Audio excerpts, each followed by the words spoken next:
Kinetic Publishing, this was their first ever showcase.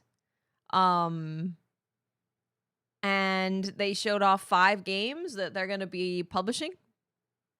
And they all look pretty good. There's a couple that I definitely prefer, but they all look pretty good. So now I'm definitely looking at Kinetic Publishing like, if you guys are publishing something, you may know ball. You may know ball. Is a demo out? No. The demo is in the sky. The demo is locked behind PlayStation, I freaking betcha. I'm looking at my PlayStation. Do I have plans today? Yeah, I am going to a concert in 3 hours. Less than 3 hours, actually. So I'm not going to be here for long, cowboy. I'm not going to be here for long. I'm leaving soon. I'm looking at my PlayStation.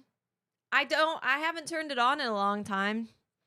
I can download stuff ready for it. I'll make sure the HDMI cable is connected. But I turned that sucker off.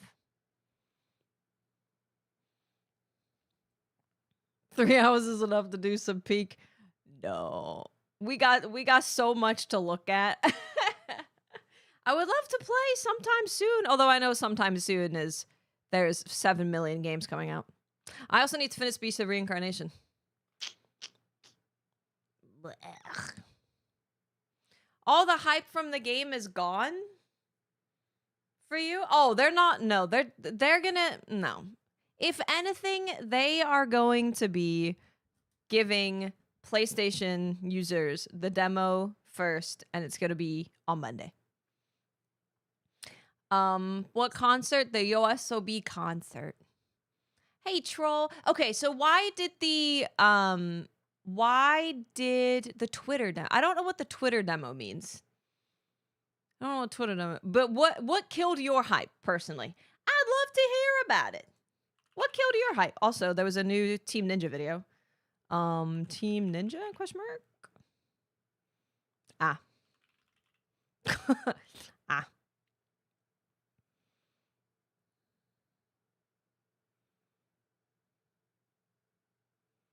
Okay, this is the new one. Yeah. Jeff Keighley. Well, don't watch it on Twitter, bro. Do not watch an 11-minute video on Twitter. Watch it in 4K on YouTube. But I understand the QuickTime event thing. There's a new Orbitals video? Oh, shit. IGN's slacking, honestly. Let's just go to game trailers. I check IGN first because sometimes they have IGN first. Oh, I'm not watching the Phantom Blade video again. Sorry. We spent like 40 minutes on it yesterday. There's a state of play happening on Monday. I'm not watching it again today. Horde Guard.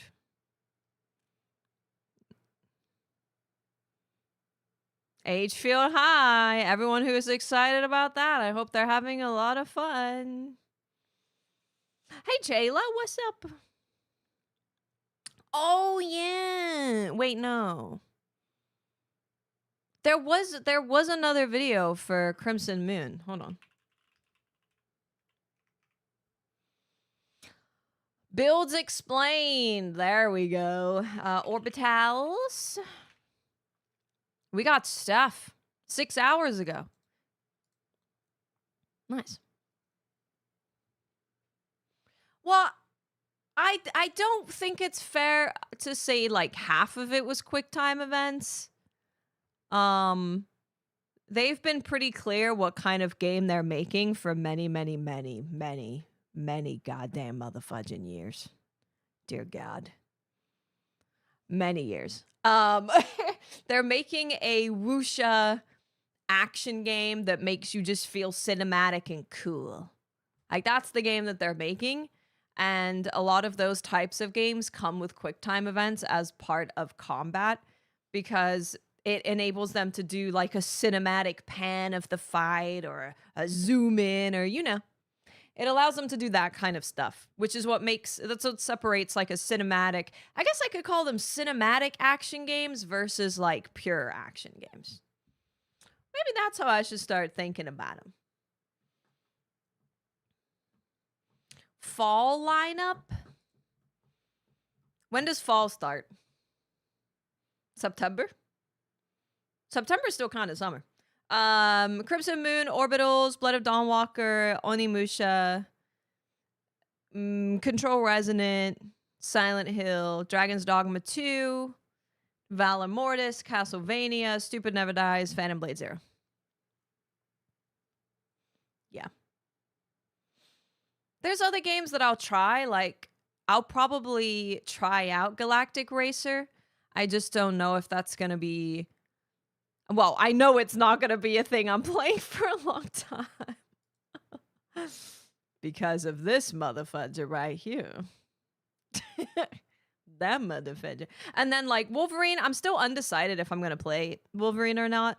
And then Marathon Season 3 isn't, like, a new game release, so... Yeah, no. You know, I should put this in my description. Hold on. Let me do it right now. I'll put it in the... Wait, can I do descriptions? How do I... I wonder if I can do a link. Like if I do links or something. Like in here? In here some? Maybe? Oh! Like if I...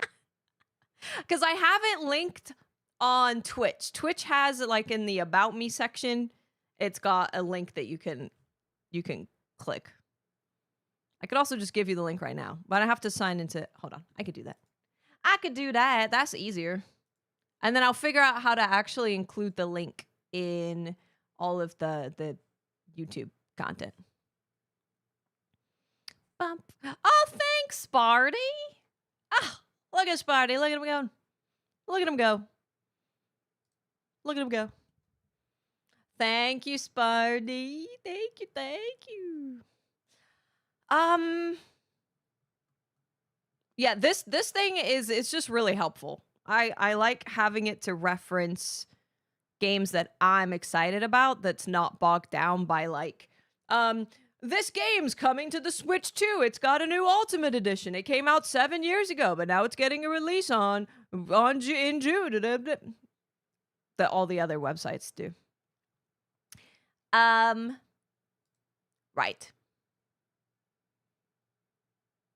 Am I blind? Where is it? Oh, it's here. Okay, there we go. Okay, got that to watch. Ghost of Yote, Kinetic. I don't know what this is. Take a look at this. First-person survival horror game. No, actually, I think I'm okay. What was the Phantom Blade special? It was who is directing their combat animations and also voicing a character in the game and also doing motion capture.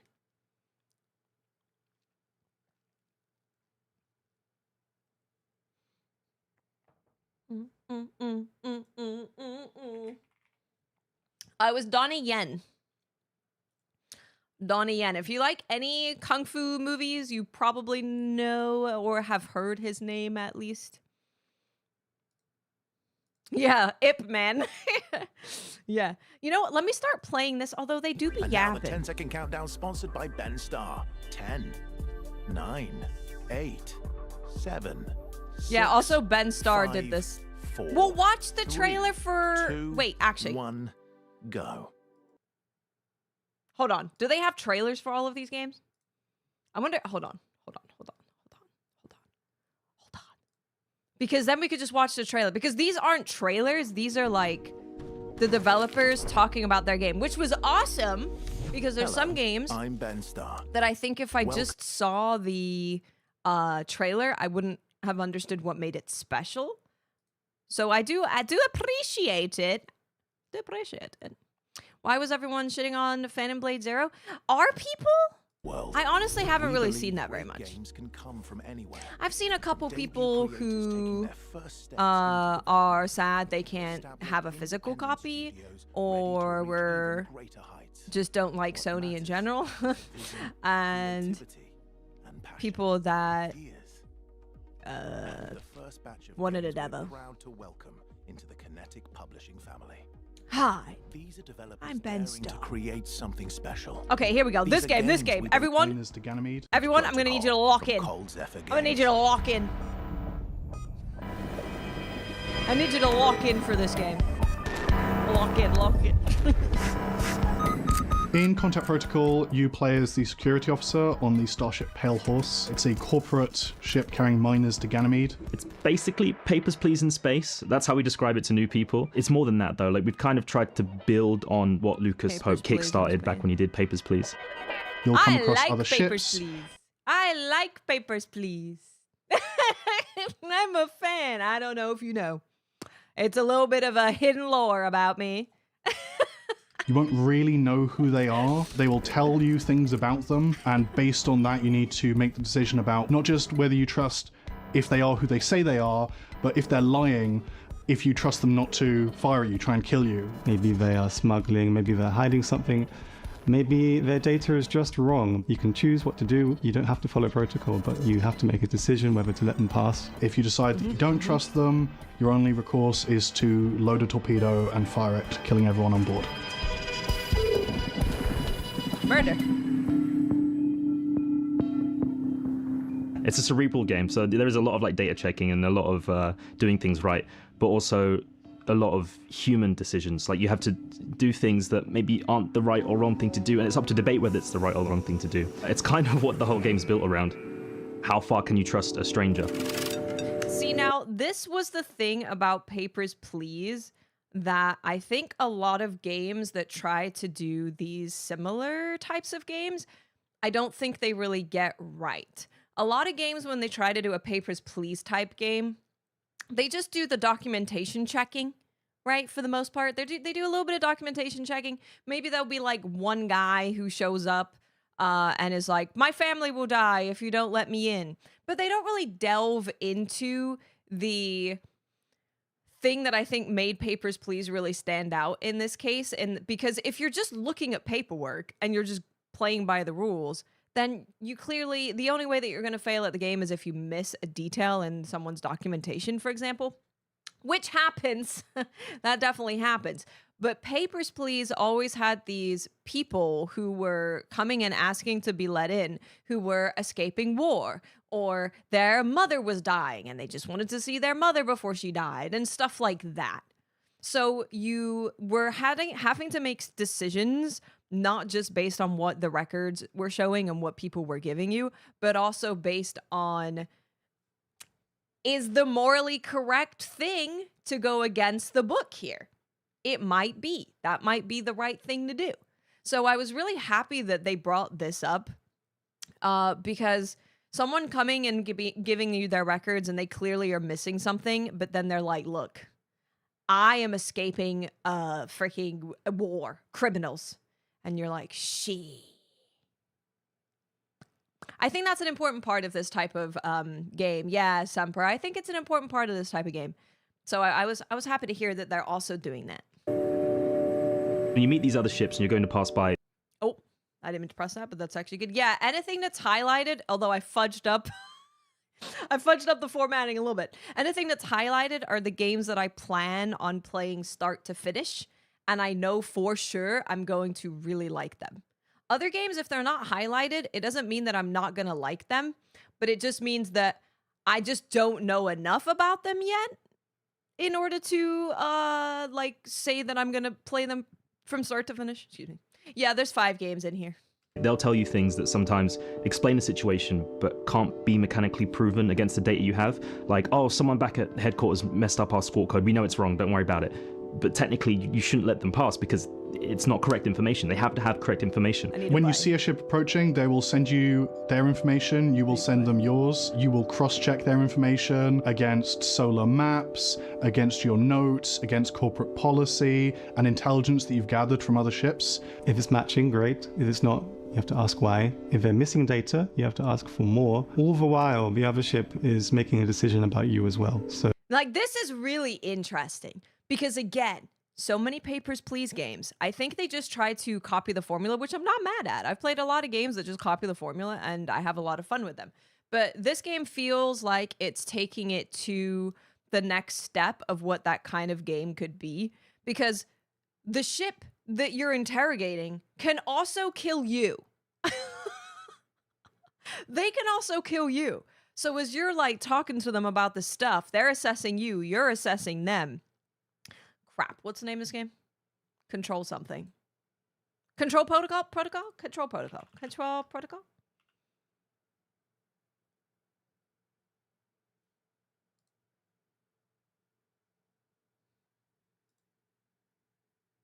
Corporate no, I was close. Contact protocol. Contact protocol. There it is. Oh, there's also a demo out right now.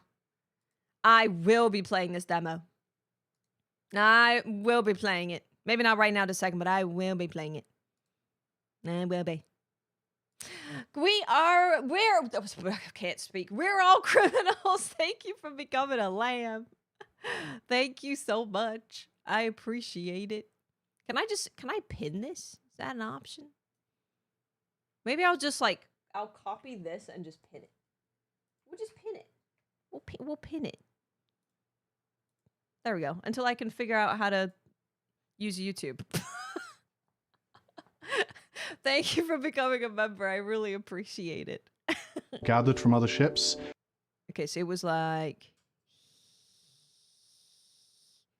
here? Here-ish is fine. don't cope well under. As to where do you place your effort and time? Time is a significant factor. As the other ship approaches, the distance decreases, they become clearer in your camera, and more information becomes available to you, but their weapons become more and more dangerous. It becomes harder and harder to avoid getting hit by a torpedo, and the communications delay between you, which at the start acts as a little buffer, giving you thinking time, starts to fade away to nothing. I think this is really cool. I think this is super cool that you're trying to figure out if you should let them pass or not, and they're getting closer and closer. All of them could kill you. They have the weapons to kill you, and the closer that they get, the more likely it is that if they choose to shoot a missile, you will die. I really like that. It sounds really intense. It sounds like they're progressing the formula. Lestat, what's up? Hey, Dre Day. Any pets? Any pets on So board? I think the core design principle for why we're making a tense game like this and how we're building the tension is the premise that humans don't cope well under cognitive load. Cognitive load is basically the brain power required to complete a task. In Contact Protocol, we've engineered the game cruelly so that the moment you have to make a moral decision, we have ramped up the cognitive load as much as possible, so you are least able to make a decision that you might be happy with. That resource is used to make mechanical decisions, but also emotional ones, like moral decisions. So if you're heavily data checking and fact checking stuff, you don't have a lot of bandwidth to also do the right thing as a human, and then those things clash, and like that beautiful glitch in the human brain, that's what Mick is in love with and decided to go make a game about. Every time you destroy a ship, you'll get information about that ship, including the amount of people on board, and the game will tell you at the end how many people you ended up killing. You may end up in a situation where another ship has already loaded a torpedo because the situation in the solar system is so threatening based on your actions. See, that's also a big thing with the formula. If your actions of who you're letting in, who you're not letting in, how many ships are you blowing up, actually affects how people come to your station, that's really good. That's really cool. So if you're just blasting away, then people are just going to show up, already load the torpedo, and just freaking kill you. I like that. This all sounds so good. This is what the genre needs. I don't even know what the genre. Papers, Please likes, I guess. Although, PP likes. PP likes. What's up, Kay? Hey, Scrat, how you doing? Punk boy, thank you for 6 months. Welcome back. Thank you so much. Yeah, these games, they hit the spot when you're checking so many things and you're like, oh God, I think I got that right. I don't know. I'm running out of time. And then they're like, yeah, my baby's going to get eaten by monsters if you don't let me in. And I'm like, oh my God, are they lying? Are they lying? And you just go, I don't know. And then you, that's when you hit that, that's when it's doing its job. That's what So when you're done with an encounter, you go to the downtime, which is kind of like your personal quarters. It's kind of a relaxed space. Nothing bad is going to happen there, but that is the point in which you talk to the other characters on your ship. There's 6 of them. You can sort of figure out who they are and get to know them, maybe make friends and make enemies. And then when all that's done, you go to sleep and a ship comes past, then the game is into the stressful stuff. In the very first version of the game, we didn't have any downtime components. Players actually found it a little bit torturous because the tension was too much. Can you imagine you show your game to players and they're like, well, it's pretty freaking horrific, so I might need a break sometimes. So everything in the game is hand-drawn by me. I really started to find a style that really fit the game of kind of loose, intense brush strokes. I was inspired a lot by Disco Elysium, which I discovered after I started making the game. Whenever I'm feeling stuck on a drawing or getting too tight, I remember to bring out my inner Disco Elysium and just make it a little bit more insane. Something called cassette futurism. It's very much based on the look and feel of Alien. All of the consoles, the clicky switches, how everything whirs and clatters. The Alien series also has this kind of grime that comes with it, which we also really wanted to capture and bring into the experience of the player, so that everything feels used and old and a bit disgusting.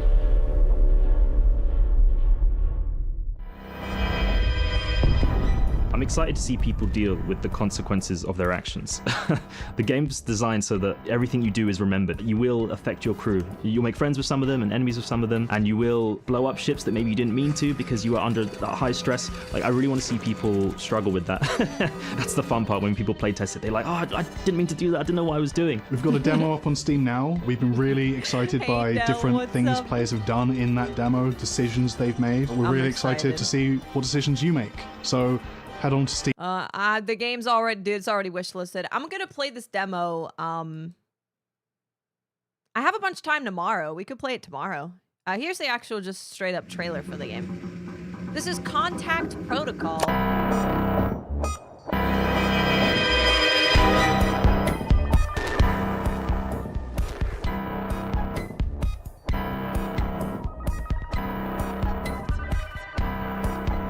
Oh God.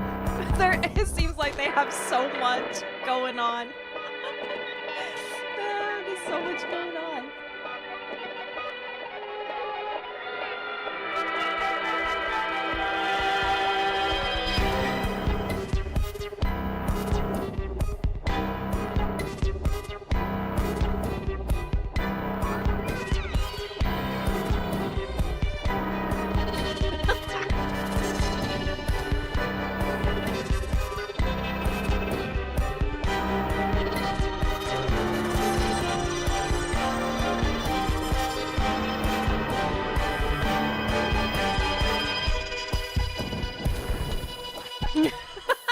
I'm gonna die immediately.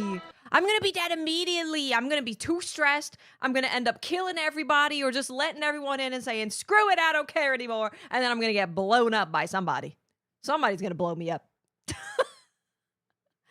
Your family will be notified of your negligence.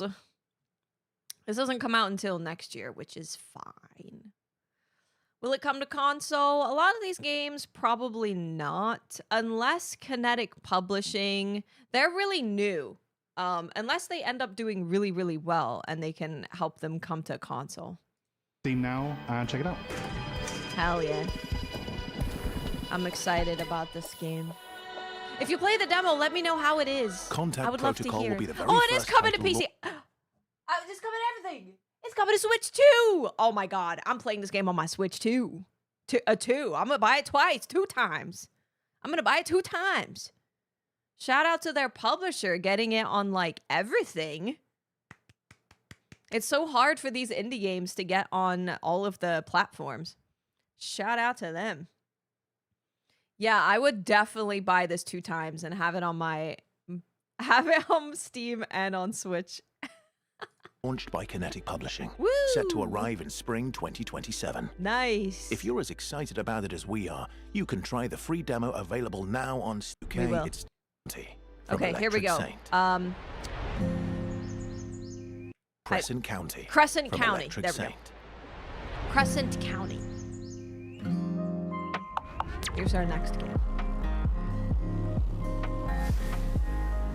So in Crescent County, you play as Lou. You've moved to the Isle of Moor under kind of mysterious circumstances, and you Yeah, fall both. in with a group of motor I'll put 'em on the desk and be doing this. Your cousin's motorboom out for a spin, Maximum and it breaks. stress. So you need to earn some money, right? So you start making deliveries by day, and you're street racing your new friends and crushes by night. We have broom motorbikes and we're making deliveries. On a witch tech rural island kind of set in the UK, but if it was magic. It's a What's up, game that's Nightwing? inspired This very is a much showcase, by yeah. Kiki's Delivery Service. I but love if her Kiki's art Delivery Service kind of so had much. the bikes of Akira. It's stylized, Oh. it's painted. Kiki's Delivery Service kind of had the bikes of Akira. It's stylized, it's painterly, it's full of Well, heart. okay. It's based off my illustrations, and it's all about I like these words. finding a place and what it means to find home. The racing in Crescent County is very much something that you do hanging out with your friends. It's not time trials, it's not leaderboards, it's something that is very much inspired by my background in roller skating and the culture of roller derby. You can be competitive, but also when you're just skating with your friends, everyone wants to have fun when you're doing this. That's something that from the top we really wanted to make sure was coming through. It's a subculture, it's something that people are passionate about, and we also want it to feel approachable. You're getting off the broom, You can you're kiss exploring an homies island, you're making in this deliveries, game. you jump Yeah. back on the broom, your friends are like, hey, do you want to have a race?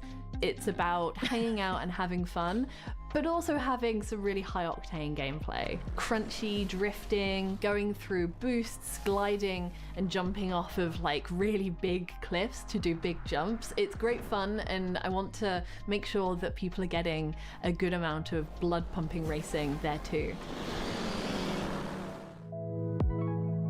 One of my big inspirations for quest design and the varying tone. Do they have a what was their freaking name again? Something country. What was the name? County? What's the name of the game? Crescent County. Okay, let me God damn it. Crescent County. I found it. Land Killer. Thank you for 18 months. We'll watch the trailers of these games. The first game had a special place in my heart, so I wanted to watch the full thing. But we can watch the trailers for the other ones, I think. Thank you, Land Killer. My name is Anna, and I've got a witch tech delivery game to show you that I went indie with my friends to make. We just maybe went indie at an interesting time. That being said, we are very stubborn. I've been building this world for years, and that's why we're bringing this to Kickstarter. So let me tell you all about it. In Crescent County, you're making deliveries by day, using the money you earn to upgrade your motor boom, and racing your friend by night. Hey, With a Cal. healthy dose of kissing as well. Kiss him on the mouth.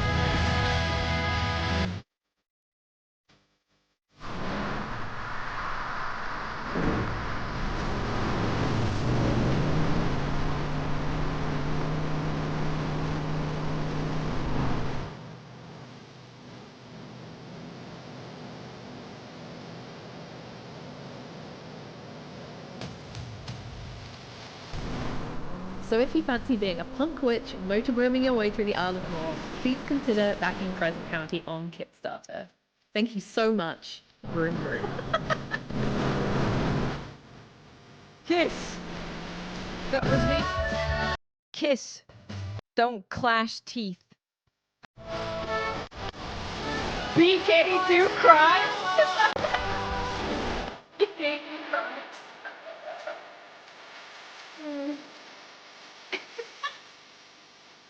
BGayDoCrimes.com.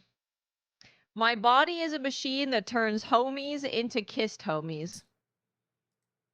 I like that. I like that. That's funny. That's funny. What's this game called? This game is called... This game does have a lot of freaking systems. Shellbound. It's got a ton of systems, but I can explain them to you without us having to watch them yap for like 15 minutes. There's a playtest. Oh, yeah, sure, let me in. I don't know if I'll be able to play it, but... Oh, I'm in! Oh, never mind. I don't want to do it right now. Hey, Urban, how's it going? This is I'm gonna explain a little bit of stuff. They got a lot going on. This is Shellbound. This is a Metroidvania, but they make it to where you can kill enemies and get their powers instead of going to the spot and getting the power that you need to go and explore. And then also, if you ever have to backtrack, the world will be completely different. So you're not backtracking through areas that you've already... Well, I mean, you are, but they look different, and their setting, the way that they look, the way that you traverse, the things that you find, the enemies that are there are all different. Rinsler, thank you for 83 months. Welcome back. So this is the cool thing, is that you can go into your enemies and use their powers. So another thing that they have is that if you kill a certain amount of enemies of one type, they will turn into a different type of enemy. So for example, an enemy could start off as just like a worm, doesn't really do anything, just kind of crawls around. If you kill it enough times, it will turn into, don't quote me on this, this is not how it works, a butterfly. It's caterpillars to butterflies. But it could turn into a butterfly. And then because now it's a butterfly, you can inhabit the butterfly's body and fly. Whereas before, if you didn't kill enough of them and they were still just a caterpillar, you wouldn't be able to fly, so you wouldn't be able to go to this other area.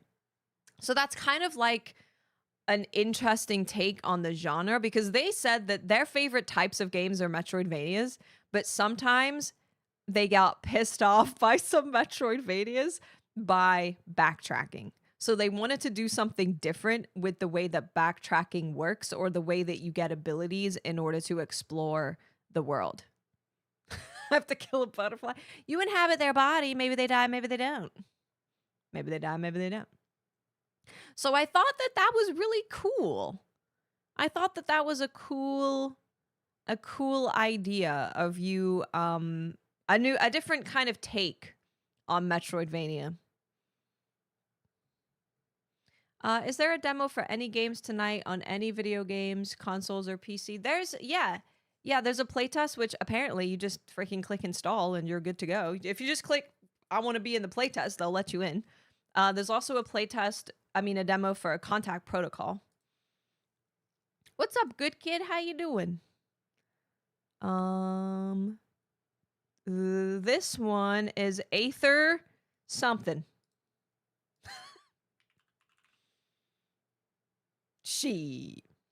Hold on. To play. So one mechanic that really changes the Metroidvania formula is our parasitizing system.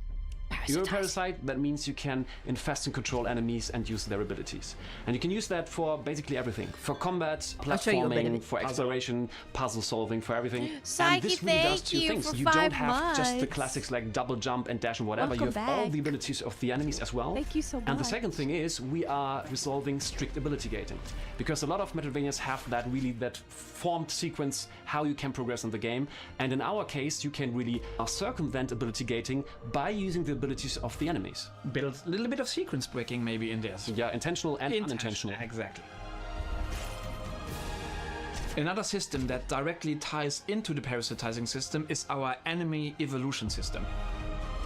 Kind of what we talking For about? every single enemy type that you encounter in the Damn, game, good kid, if you kill enough nice. instances of that one enemy type, they will evolve into Dell, a stronger thank you and so potentially much. completely different kind of enemy type.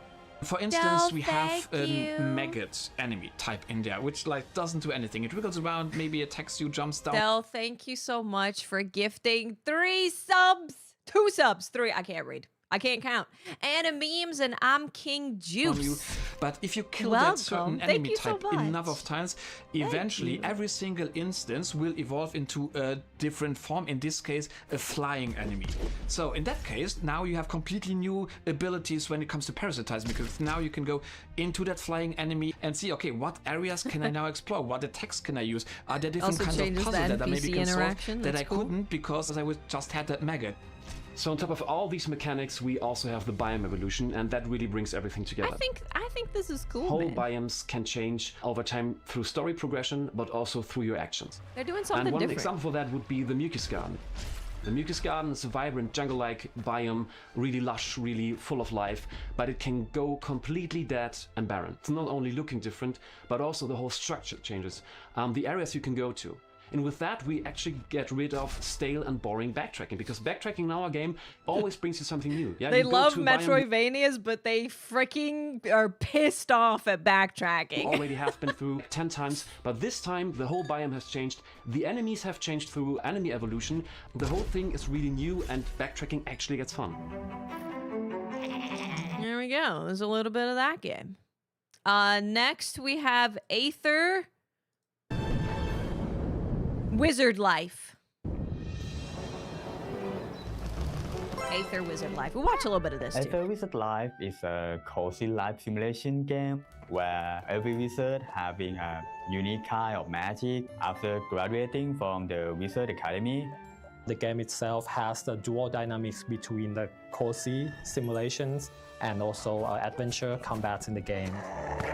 So each morning when players wake up in their beds, in their castles, they get to select which quest they want to complete. Along the way, they can explore the dungeons, build potions, run a tavern, Run a date tavern? other wizard, and build a castle of their own. Build a castle. I want to run a tavern and build a castle.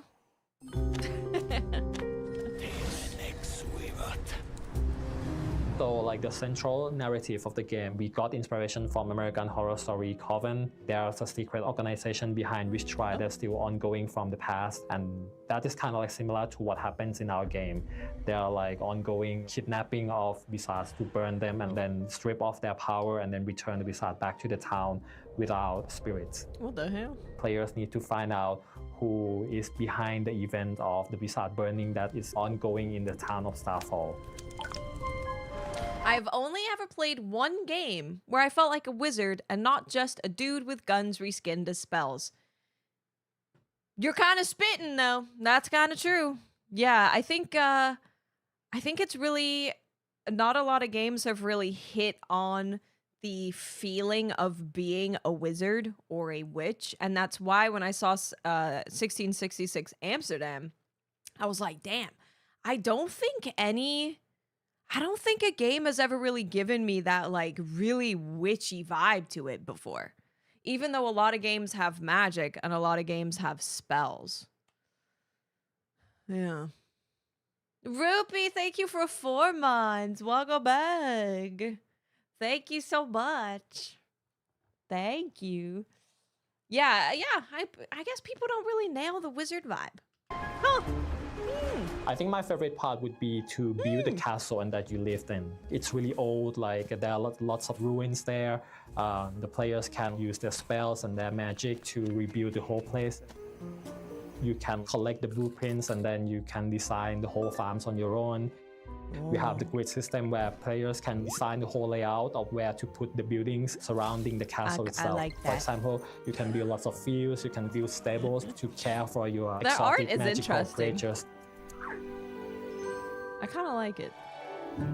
It's very human. I like I think I would human say art. it's about interacting with the spirits for each NPCs. When you see like the characters in the game, This you is can Aether Wizard Life. I See think. that each wizard has their own spirits, and that's how we designed the game to be quite unique. And like I'll these bring it up spirits on Steam before represents we their finish magic talking that they about it. have, like the specialty, the mastery of the magic that they have. As a player, you get to forage a lot of items. For example, when you go into the dungeons and you can like pick up the mandrakes, you collect like slimes from the cave itself. There's like a potion Hey, shop in the Zodi. center of the town, and that's like how you earn a lot of money from. Cassandra, she's like the witch who like run this potion shop. The customer might come in and like they have a personal problem in their dating life and they need a potion, like for example, love potion. They need a You love can just potion. collaborate with Cassandra to come up with that potion and sell to her.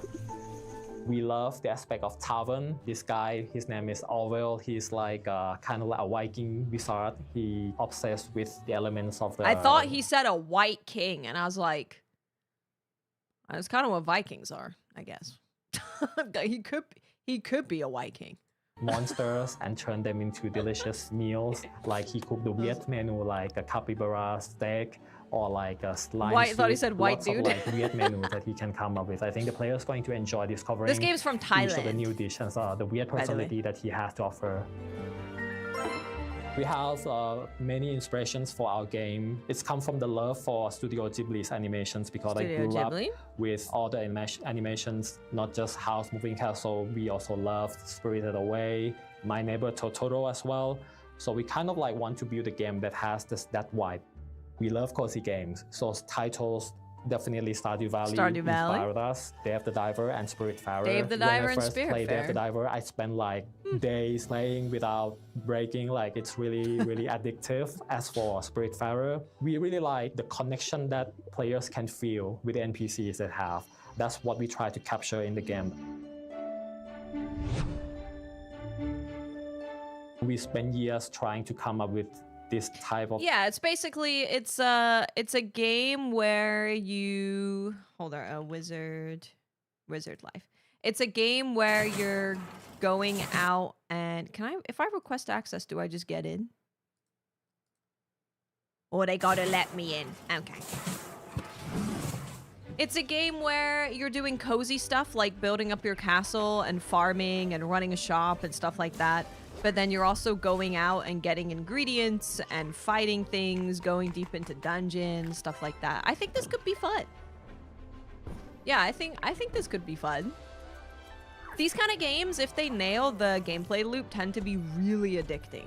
Because you're like, oh, I really want to get the field for my castle. I just need to do like 2 more dungeon runs and then I think I got it. And then you just keep doing that over. Oh, well, I could get it. You just keep doing it forever. This is a perfect Switch game. Or Steam Deck, yeah. Perfect. Rodney, thank you for the jewels. Thank you. Thank you so much. I'm definitely excited for Phantom Blade Zero. I think it's going to be a really cool experience. I'm looking forward to it. I'm so glad they moved to the end of October. Because it was going to be between that game and Onimusha at the same time, wasn't it? Was it Onimusha? Was it the same time? But then Onimusha also moved. Yeah, I think this looks cool. I think this looks cool. Honestly, I think every game they've shown, even if it's not a game that's like my type of game, I think they look... art direction that we think they have look right good. now. If you go back to see our Kickstarter campaign, you're gonna see a lot of artworks in there. It's look totally different from what we have right now. We kind of want to make sure that like, all the pieces in the games are hand. And Is his Premonition? winning studio. Hold on. We'll do the intro. A lot of these Ether games are Wizard kind of Life far is out. also set for a It's coming to 2028 everything. launch. Okay, so I think this publisher is just putting all of the games that they're getting on every single system, which is not every publisher. I really appreciate that. I think that's awesome. That's dope. And will be a cozy adventure that's well worth the wait. Finally, from Thailand to the USA, it's time to introduce the next game from Sam Barlow and his award-winning studio, Half Mermaid. I haven't played any of the Half Mermaid games. Precognition.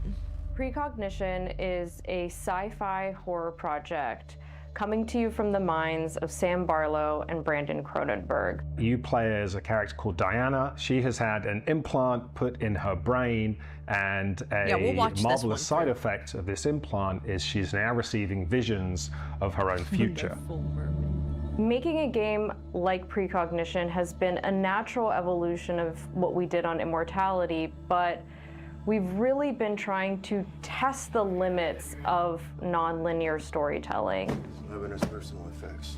We have a real focus on the game feel and player agency and freedom. So in Immortality, we have this magical match cut feature. So it allowed you to almost put together your own this film kind of game. and create this narrative where you jump from point to point, you're jumping around time and space, finding these connections. The same magic that powers this lens can also grant you what you wish. This is the kind of game If you sit play with a someone down notepad to play one of our games, within the first few minutes, Maybe 5 sticky minutes, notes. 10 minutes, everyone is off in a different direction. And with Precognition, we want to kind of take that to the next level.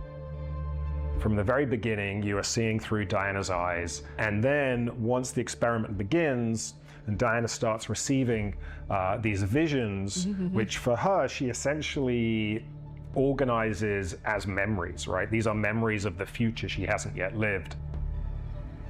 There's no She is able gameplay to for experience game this yet, I vision don't think. and then focus and concentrate on a moment and commit that to memory. And Hey, immediately on doing JD, I that, appreciate you. the future changes. I hope you're doing freaking awesome. If you're not familiar with our previous games, Immortality, Sam's game Her Story, Telling Lies, this might look very different from what you expect of a video game. You might have a notebook on your desk as you're playing. You might be furiously trying to cross-examine clips and understand what am I really seeing and what am I missing. That really is the experience of playing something like Precognition. I feel like these kind of games could be a really fun stream game as long as no one knows the answer like ahead of me, you know? Like if we're playing it together and we're figuring it out together, I think that could be really, really fun. And hopefully someone's not like, oh, I don't know. Maybe you should check the second clip again. Maybe on her hand. What's she holding? I don't know. As long as you don't have those kind of people, then it will be fun.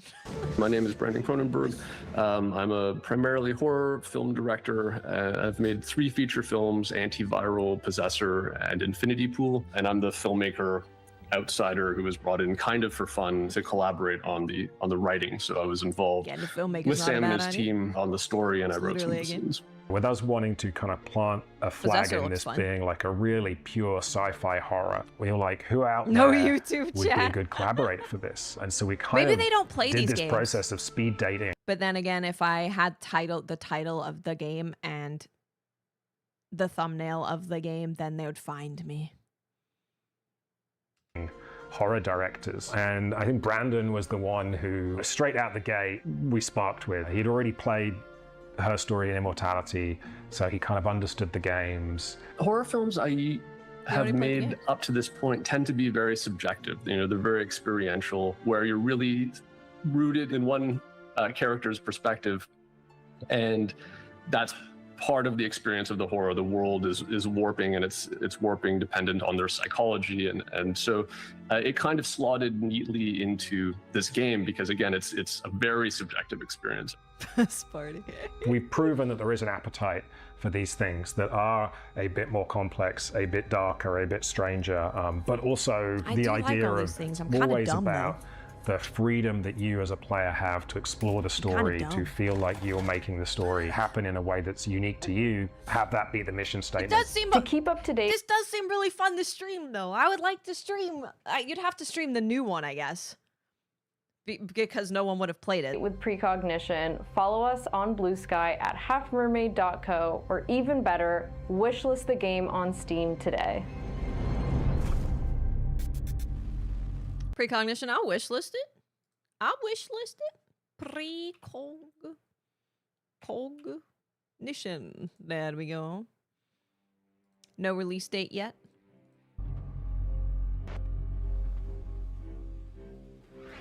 half Coming to mermaid. everything again. Damn. Appreciate it. I appreciate that.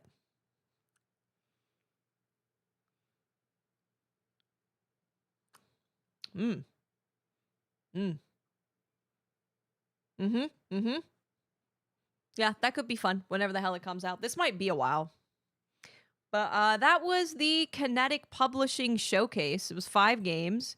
Do they show them at the end here? I think Brandon they showed them at the end. Cronenberg are collaborating to bring precognition. 5 There we go. incredible games. Those were the 5 games that they showed off. Contact Protocol, Crescent County, Shellbound, Aether Wizard Life, and Precognition.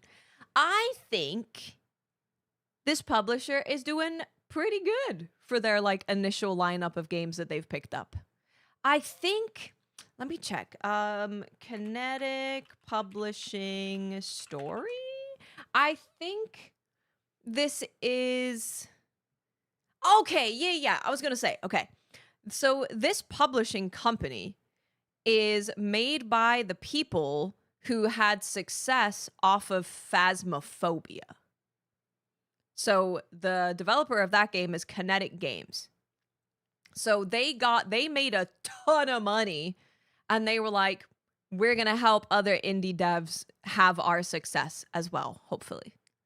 So we've also seen that with the Among Us devs. The Among Us devs made a ton of money and they made a publishing company. I love this. I love it when this happens. When an indie game pops off and they're like, why don't we just make our own publishing company? They end up picking a really good lineup of games because they're also game developers. And that's why Kepler Interactive also end up having a lot of really good games because that publishing company was started by indie devs. So these ones, I tend to trust them a little bit more with their lineup because they're there not necessarily. Of course, everyone wants to make money, right? Everyone wants to make money, duh. But the reason that these companies have been made is because these indie devs knew what it took to get to where they were, to have the success that they had, and they want to help other indie devs achieve that. Like, that's the primary reason why they exist. So, I think they tend to have really good picks. So, shout out to them. Shout out to them. That's freaking awesome. I love that. Hell freaking yeah. They're focusing on making a great experience, art, and then profit. Yeah, profit is always in there, but where profit comes in your idea of starting a thing matters. They want their primary reason for starting a publishing company is helping indie devs achieve success similar to their own with the knowledge that they have and the connections that they've made, maybe the content creators that they've been able to know, et cetera, et cetera. Yeah. And of course they want to make money, but the whole point is that they made a ton of money. So they're able to give that back, you know. What's up, JD? How you doing? Kind of like A&R without the 360 deal, yeah. Next up, we have Ghost of Yote Complete Edition. Prepare yourselves for another fall drop.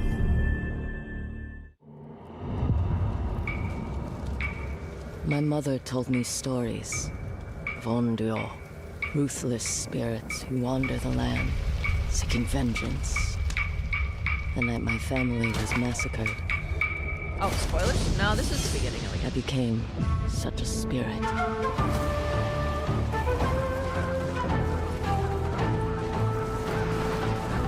I do like the music in Ghost of Yote.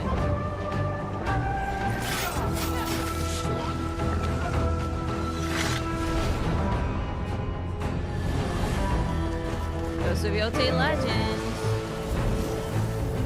I swore to my father that I'd kill you. New story expansion. Echoes of Sekigahara. Your stories about Ezo. I assumed you exaggerated its beauty. I was so wrong.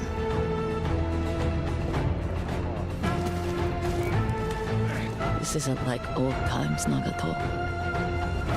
One wrong move. I'm New well armor? aware of what happens to people who cross you. New homie? New weapons and hold, go back. One wrong move. I mean, that looks freaking sick, right? Rodney, thank you for the jewels, Well my aware friend. of what happens to people who cross you. New weapons and enemies. Masks. Ooh, a big hammer. We win this. Big freaking Be hammer. someone. Hold on, I cross want to you. see the weapons again. Yeah, so we have like a big battle axe. And a big ass We win freaking this. mallet I hammer. will be someone. A true samurai. Relive Atsu's axe.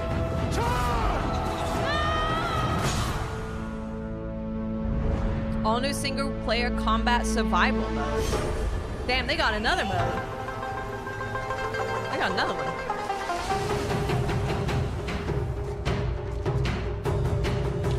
That's cool. I like that a lot. All that matters is the man in front of you.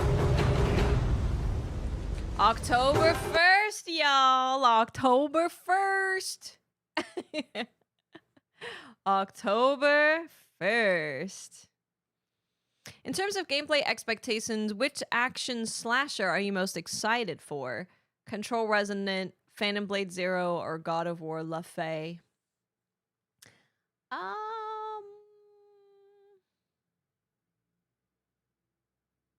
I think I will like the combat of Phantom Blade Zero the most.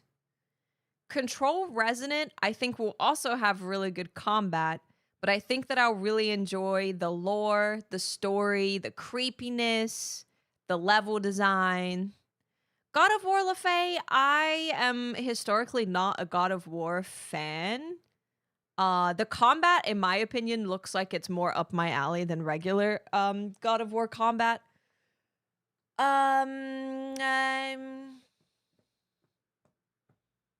I'm not like, I'm not sold on it as a video game yet, but I would still like to play it. Yeah, I would still like to play it. I think I'll have a good time with the combat. Sony games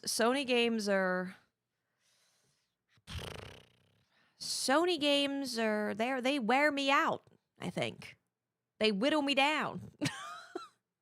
They whittle me down until I'm tired and want to go take a nap. But yeah, I know you said gameplay expectations, but I think that's the best breakdown I can give. That's the best breakdown I can give. I'm excited for a lot of games.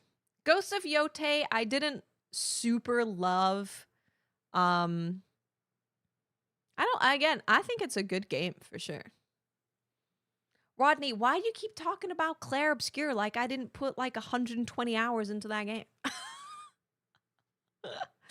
What? Is this French propaganda? What's going on? Yeah. Ghost of Yote, I didn't finish it. I don't think it's a bad game by any means. I just don't think it did anything. I don't think that it improved upon itself. So doing the same thing again was fine, but I thought the story wasn't as great. I think it wasn't as great. This combat, I would say, is not that cinematic. Yeah, it's more like it's more combat-y. It's combat-y. It's combat-y. It's combat-y. I think the I don't know, man. I just want to play a Souls game. I just want to play Souls-likes. Everything else is trash. Moving on. Obviously, I don't mean that, but sometimes I get tired. I get tired of explaining it in detail. TLDR, I like Souls-like games. Anything that is not that is less good. For me. Souls-likes and Monster Hunter. Monster Hunter is its own thing. Souls-likes and Monster Hunter, if you're not that, then I like you a little bit less. And how much I like you less depends on how far removed you are from being a Souls-like. That's it. Unless you're a completely different game, like Orbitals. I'm not looking for like Papers, Please or Orbitals to be a Souls-like experience. But if you have like combat and action at the forefront of your video game, the closer you are to a Souls-like, the more I'm gonna like you. Give me cool cutscenes where they go, "The mighty dung eater," but then the rest I have to read via items and notebooks.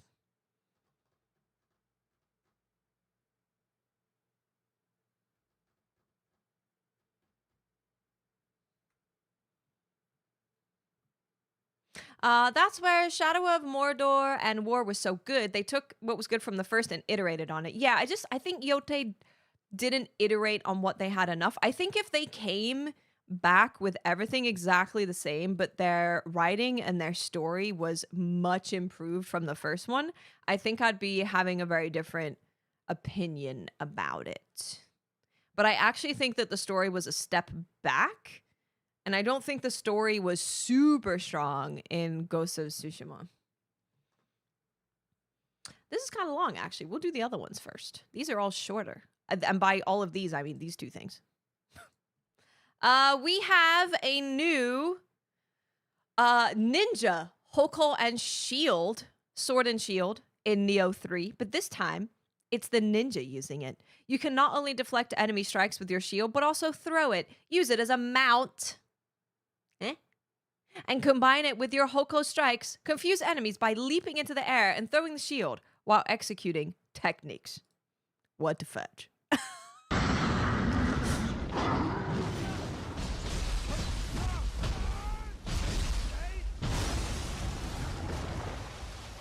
Why freaking surfing on? Why was surfing our shield? Freaking sword and surfing. What's going? Sword and Shield, SNS, Sword and Shield, and Monster Hunter. In Neo, it means sword and surfing. What the heck was that? What the heck? I'm gonna watch them.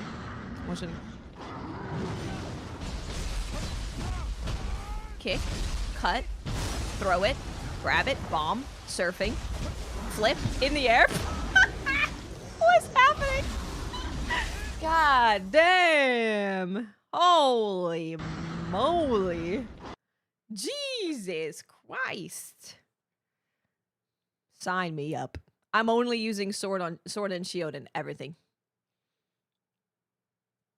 That was crazy.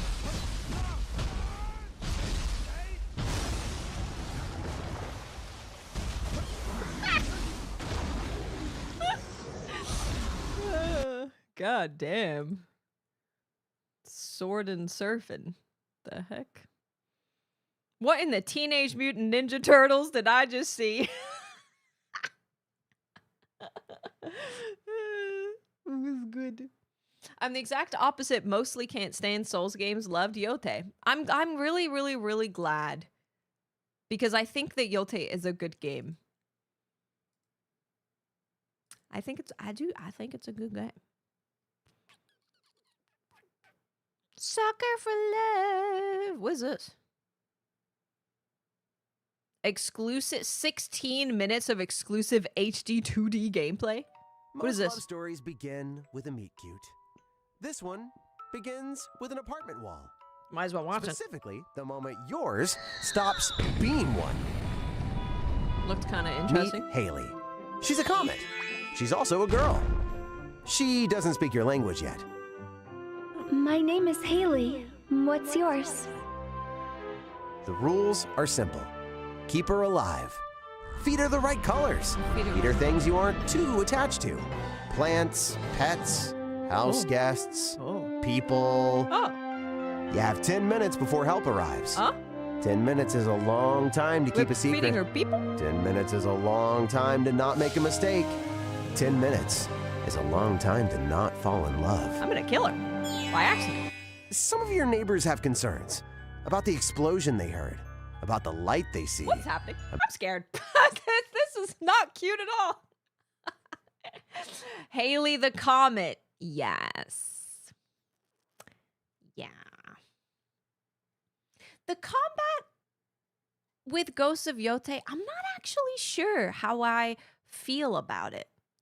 It almost feels like they're still doing the thing of like, this person's using rock, you use scissors. This person's not, that's actually the opposite.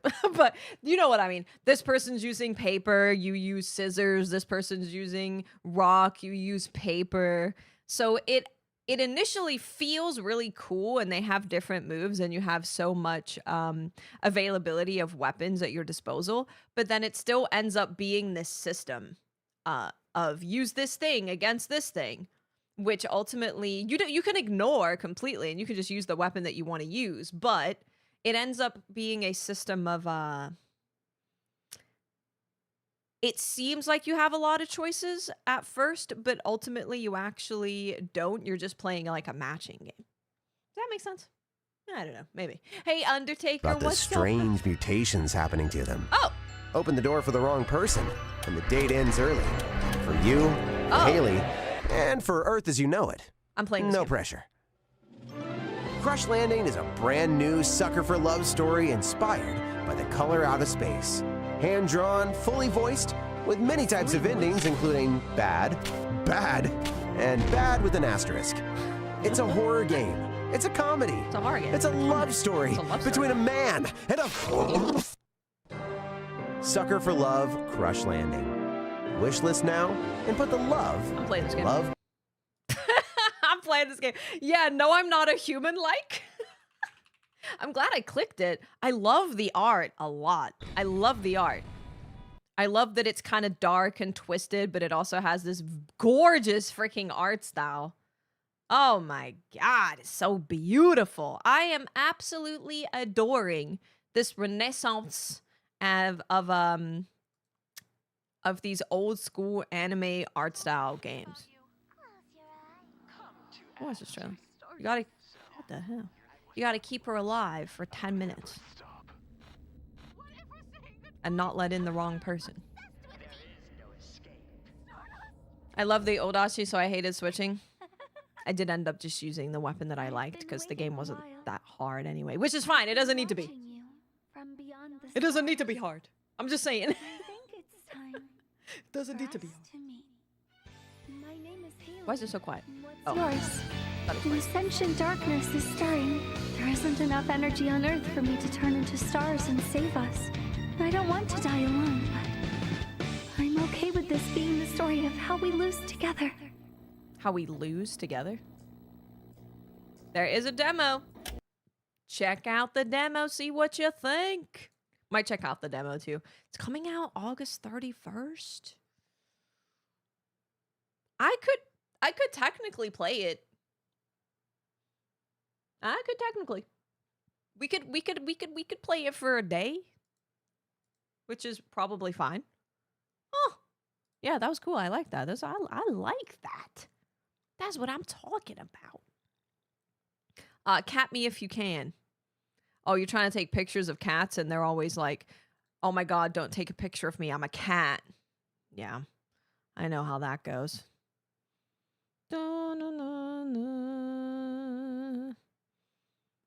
A lot of these, they looks like there's a lot of CRPGs. A little bit.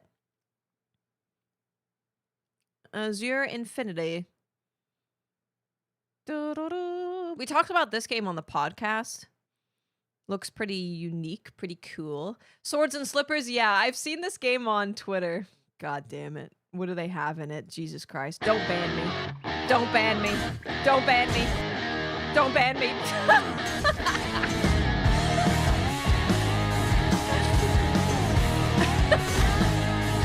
Oh, jiggly wiggly. You see that?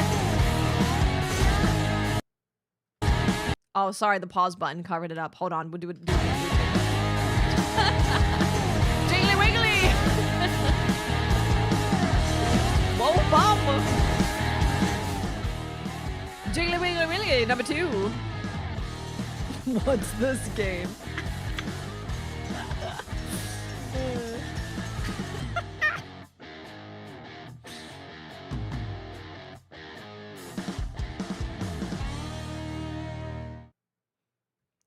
Did they really? Did YouTube really put like a? Did YouTube really put a warning on it because of some ass and titties jiggling? YouTube, what's wrong with you?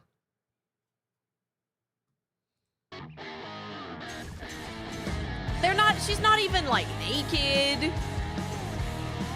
She's just jiggling a little bit. For a lot of it. She's just jiggling.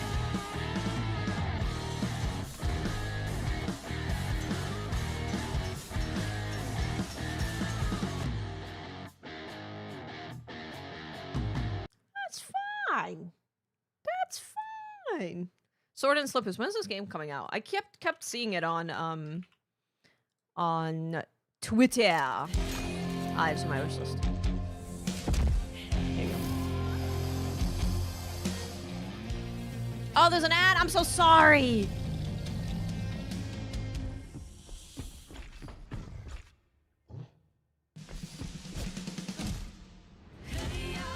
Rapunzel.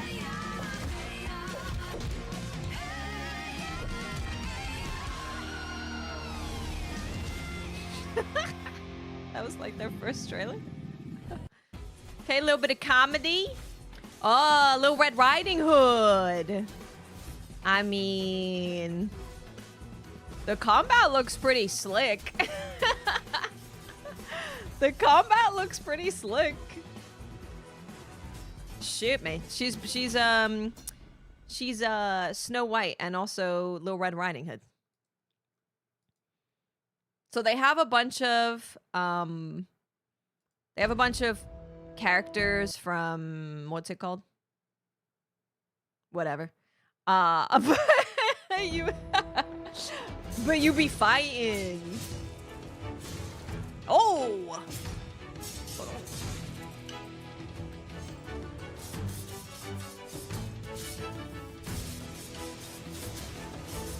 Jesus. Whoa. Whoa.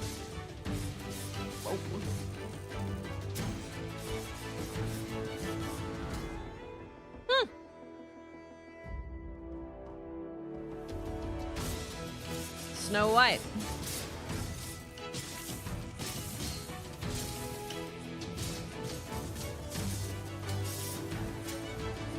Hey, Addie.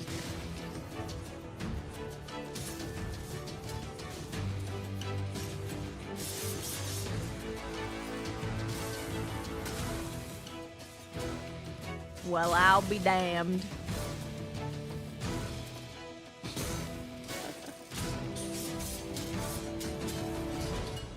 I mean, hey, listen, they're focusing on boobies and buddies, but the combat looks pretty good.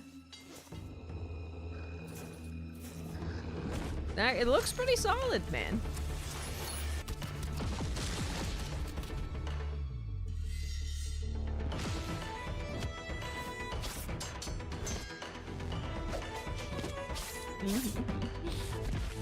Who needs Wolverine, am I right?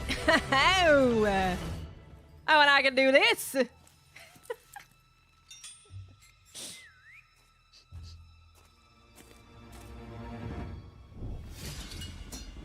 have a bunch of videos. Snow White teaser.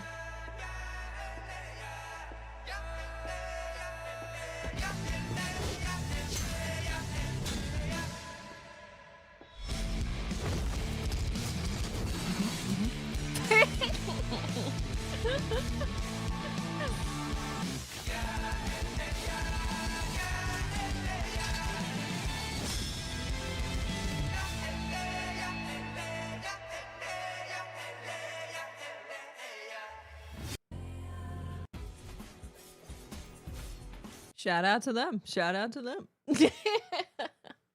Finally played the Mortal Shell 2 demo. So good, right?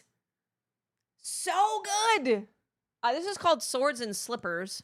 Character action roguelite set in a twisted fairy tale. These princesses don't want a rescue. They want the heads of the evil stepmothers who stole their happily ever after. Come for the curves, stay for the combos. I mean, yeah. That's yeah. Yeah. Exactly my experience with Nikke, Goddess of Victory. Well, not the combos, but the crying and the heartache and the pain and the suffering. You know what? Yeah. Thank you, Addie. Hey, Venus, what's up? Yeah, I've seen this game on Twitter a lot. I wanted to... I don't know why I never brought up a trailer. I think I was waiting for like a release date or an overall trailer, not just the little character trailers. Maybe that was why. Yeah, Mortal Shell 2. Mortal Shell 2, people thought that I was nuts. Oh, hold on, sorry. God damn it. I keep seeing things that get me excited. When I said that I played it and I was like, this could be my game of the year. People thought that I was maybe talking too quick, too soon. But if you play the Mortal Shell 2 demo and you see the animations and you feel the way that the game feels and you experience how you find new weapons and new shells, you get it. You get it. It look good, it run good, it feel good, it sound good. Tides of Annihilation, the only thing we know is that it's going to be at Gamescom. They're going to actually have a booth where people will be able to get hands-on at Gamescom. But the voice actor, the main voice actor who was being in Tides of Annihilation, she is not going to be doing it anymore. So they're having to redo all of the lines. So I think it's going to be quite a while. Is it on PS5? Mortal Shell? Mortal Shell is on everything, I think. This is called Village in the Shade. The art looked cool. I don't know. The art looked cool.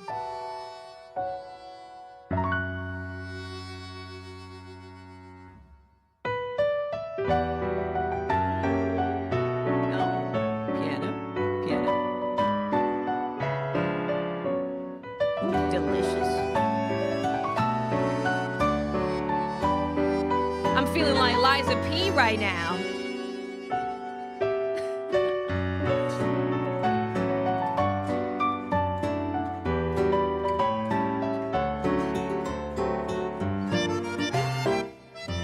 Oh, Ethos, I only was able to play for 40 minutes because you know the very beginning. I was on my Steam Deck. In bed. I was replacing my book reading with playing this game. I had to stop playing it and put it down for later because you know the beginning where it's just flashing constantly? Tomo asked, why is it flashing so much? And was going, ah! So I said I'll have to play this later.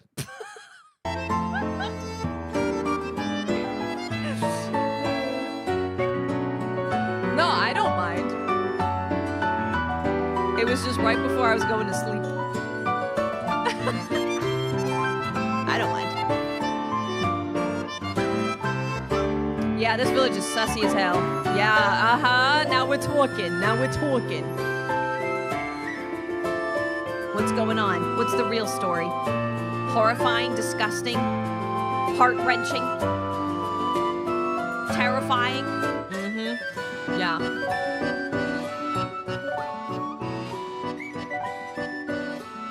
I really like the art style a lot.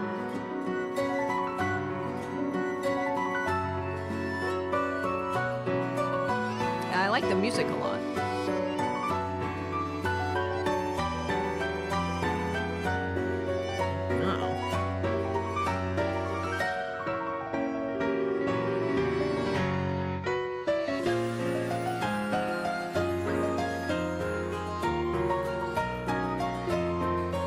But I am gonna play the Robot Doctor game again.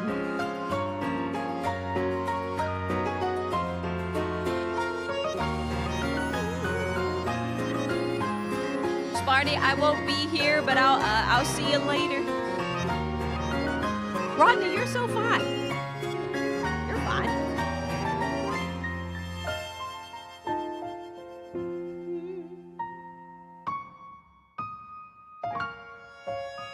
Game is sad, scary.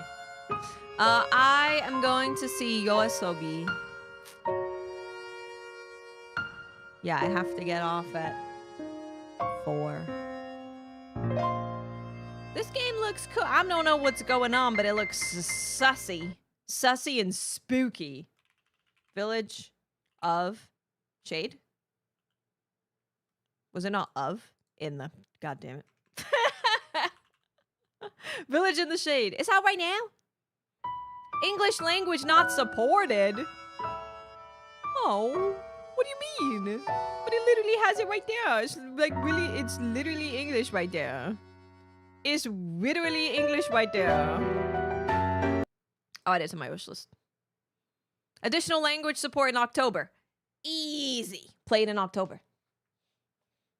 Easy. There you go. It's going to be in English, French, and Spanish on October 27th. Yeah, also, you could just use it as a Nihongo practice game. You could. You could do that. Whoops, I didn't even do that. You could. I got 2 more, and then maybe I can play Beast of Reincarnation for like 5 minutes. I don't know. Maybe. We got 2 things. We've got the... Well, actually, this video is kind of long, so maybe not. We'll do this one first. Crimson Moon Builds Explained. Here we go. In Crimson Moon, there are no traditional character classes. Instead, every Nephilim is defined by the build they create. That means you're never locked into a single playstyle. Every new hunt is an opportunity to experiment with different combinations of gear, weapon arts, boons, and angels. The gear you equip, the weapon arts you wield, the boons you collect, and the angel you choose all combine to shape your playstyle. That means no 2 hunts are ever the same. It all starts with your equipment. Every Nephilim can equip 9 pieces of gear. 4 pieces of armor, 2 trinkets, a one-handed weapon and shield, or a 2... This guy is Eric's. I was just thinking, I wonder what it's like for Eric's to have left content creation, and then now he's doing community management for Probably Monsters. And they're like, so we're going to have you just make our videos. Although he probably, you know, said that that's something he can do. Hey, Ferdinand, what's up? Hey, Scott. Yeah, he's the community manager for Probably Monsters for Crimson Moon. Handed weapon. As you explore Guild Arc, you'll discover equipment of increasing rarity. I mean, that's nice, right? You got someone on your team who knows extensively how to make videos like this really well. Who can write a good script, who can speak well, who can put a video together well, edit well. I mean, that's a big plus. As you explore Guild Arc, you'll discover equipment of increasing rarity. Stronger gear not only improves your core stats, but often comes with unique boons that can dramatically change the way you approach combat. Some boons increase your damage, others debuff enemies, restore your health, regenerate flasks, or reward aggressive play. Some pieces of equipment also belong to larger armor sets, rewarding players who collect matching gear and further specialize their build. But creating a powerful build isn't just about equipping your highest rarity gear. The strongest builds come from combining gear, weapon arts, and boons that complement one another. You mean a little bit like a mix set Monday? Just saying. You might build around overwhelming damage, create a more defensive playstyle, or stack abilities that reward staying on the offensive. For example, you could combine gear that rewards aggressive melee combat really cool, with boons that restore health during battle, and a weapon art that keeps the pressure on your enemies. Or you might focus on survivability, stacking defensive boons and armor to withstand even the toughest encounters. Damn. Your weapons also determine your available weapon arts. There's a guitar! Weapon arts are powerful abilities imbued within each weapon. Every weapon art has its own cooldown, giving every weapon its own unique identity beyond its standard attacks, and opening up new ways to approach this game combat. Is really fun. But your build doesn't stop with the equipment you bring into a hunt. As you fight your way through each ward, you'll encounter Nexus gates. Before pressing on, you'll be offered a choice of powerful, temporary boons that last for the remainder of your run. Every Nexus gate presents another decision. Do you strengthen the build you've already started, or adapt to the equipment and boons you've discovered along the way? Because you'll encounter multiple Nexus gates throughout a hunt, every run evolves differently depending on the choices you make. This is a roguelite. And when playing in co-op, build crafting becomes even deeper.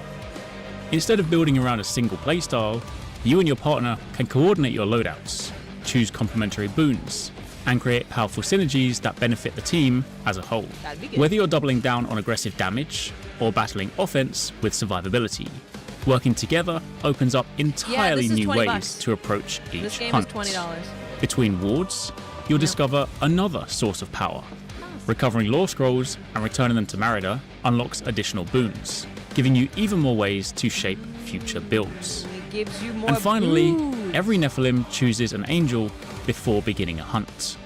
Hey, Combined with your gear, weapon arts, and boons, your angel completes your build, giving you another powerful tool to shape the way you approach combat. When your hunt is complete, you can purify the equipment you've discovered, permanently adding it to your collection. That's good. It's good. That means every successful hunt expands your arsenal, giving you more weapons, armor, And they have trinkets, loadouts, and weapon by arts the to way. experiment with before Loadouts you your can next save. adventure.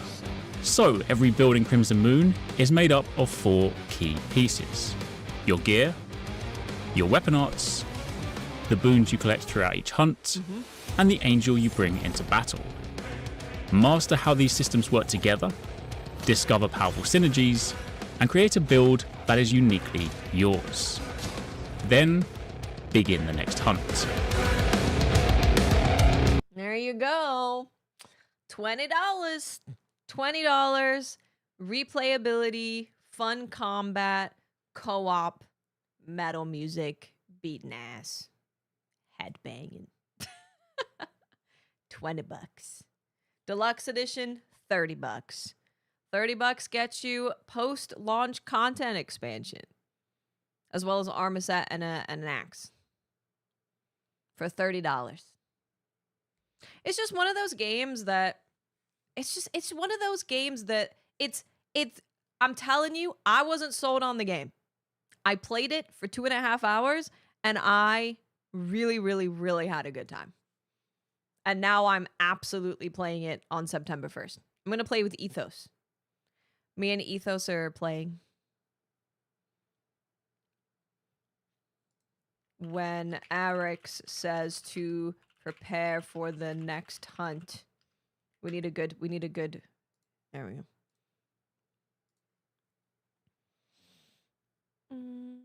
Reacher? No, I don't know what Reacher is. I watch a very select few non-anime TV shows. I watch Silo. I'm watching Ted Lasso again. The new season is out. Oh, what a wonderful, joyous occasion. I'm having the time of my life. Severance. What was that other one? Begins with an F. And there's like everyone's living in like in a dome world. It is a roguelite, yeah. It's roguelite, yep. Sell me on Silo.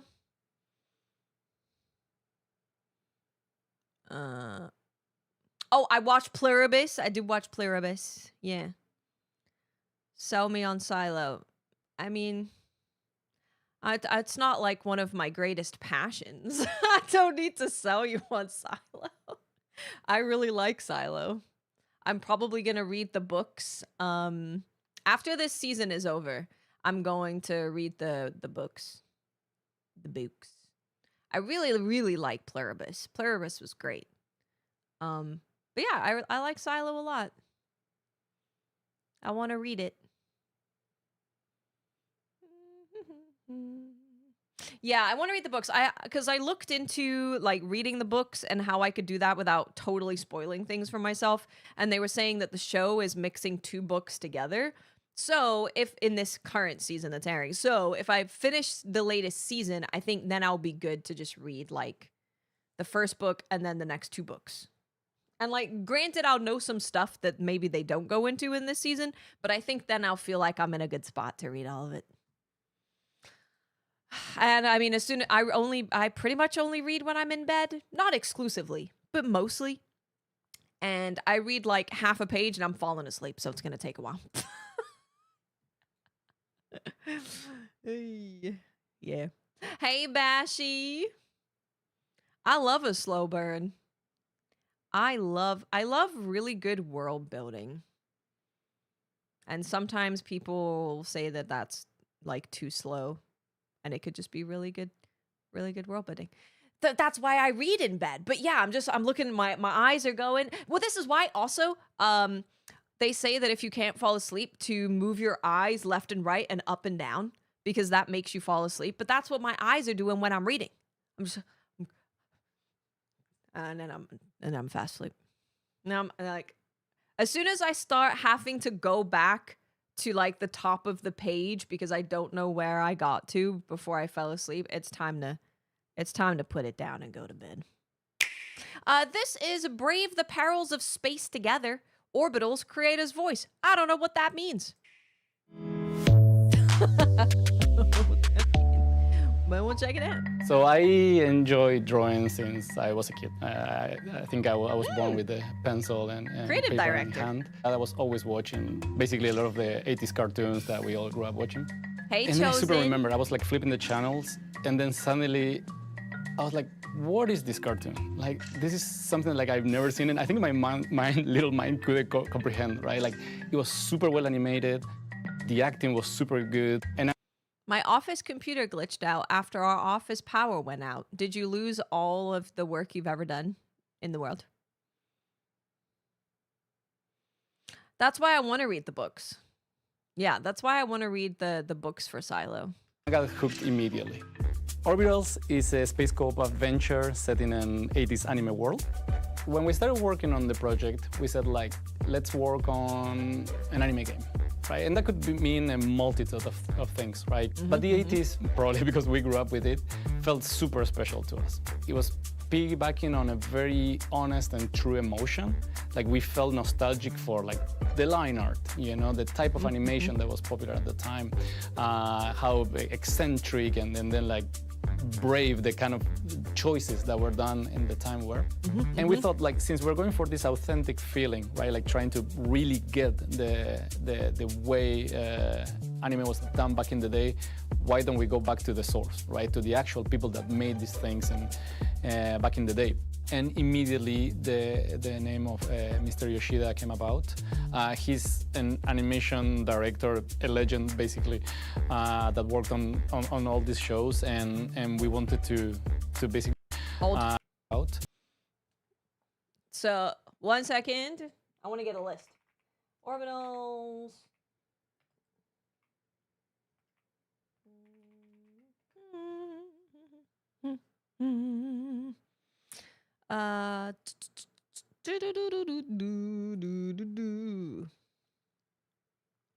Key details.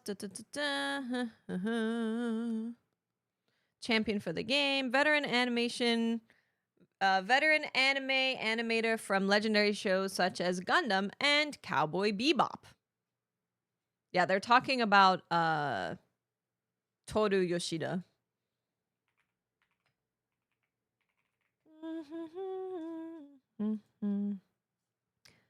Okay, I have a list.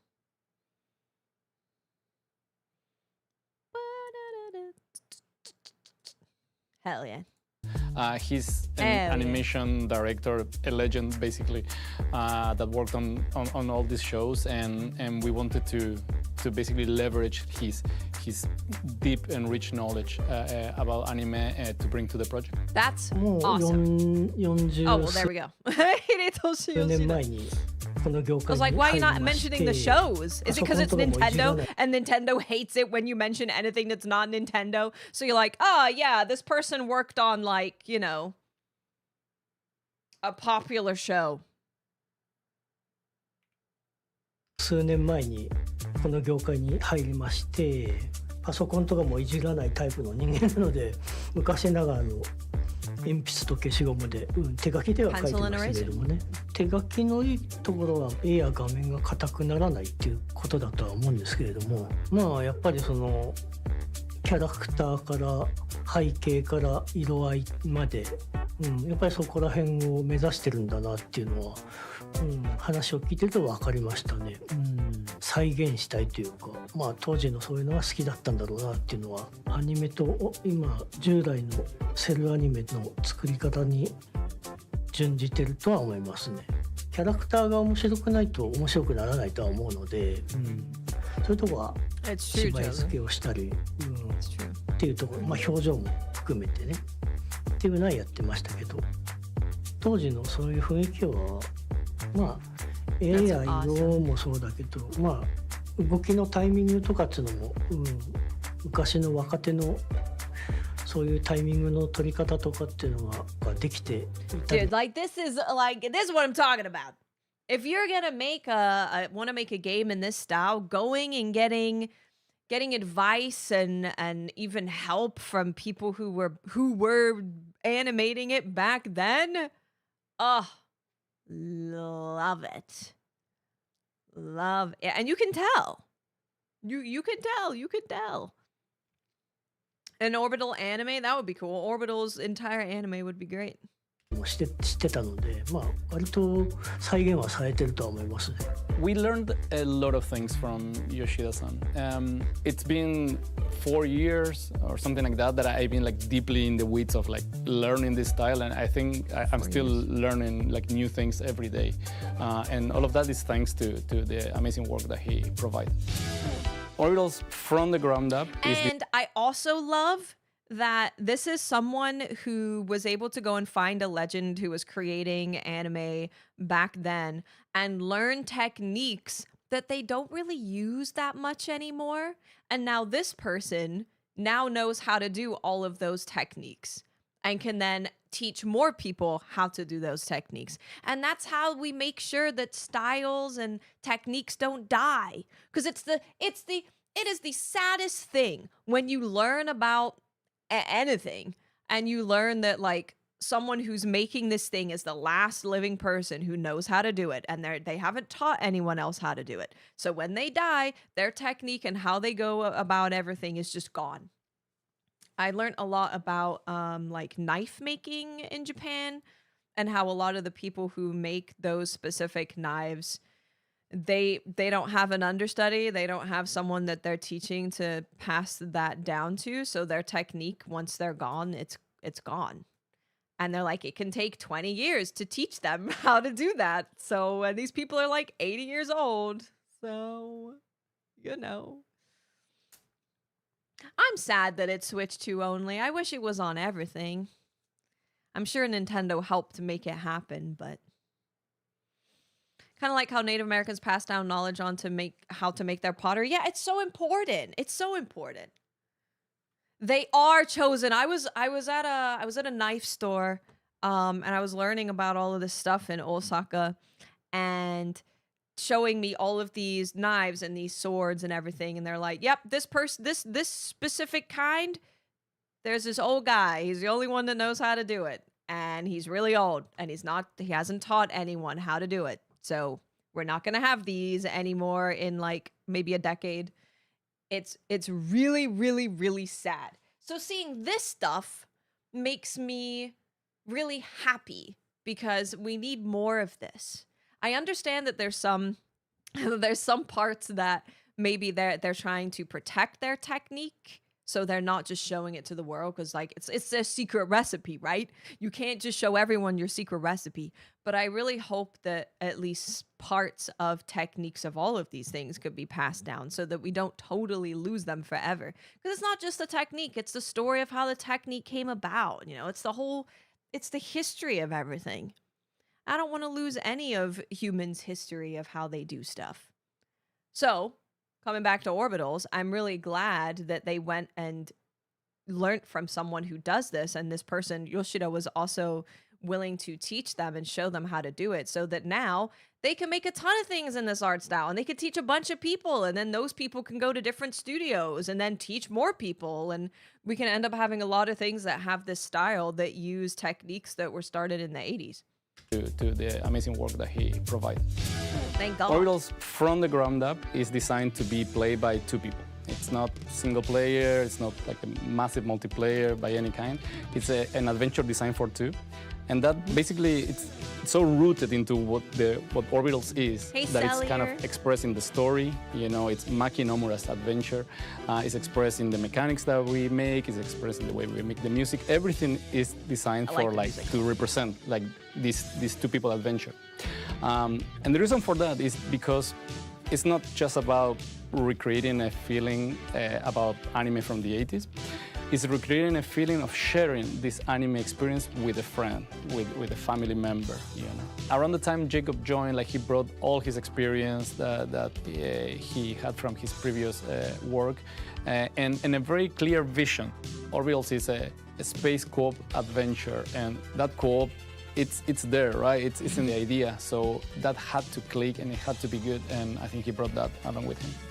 But it was really important to me that if it's going to be a co-op experience, we only want that sort of co-op where you have to work together and you have to rely on each other. Good co-op requires a lot of communication. The art style is so good. I know, right? Sally, what about Pokopia?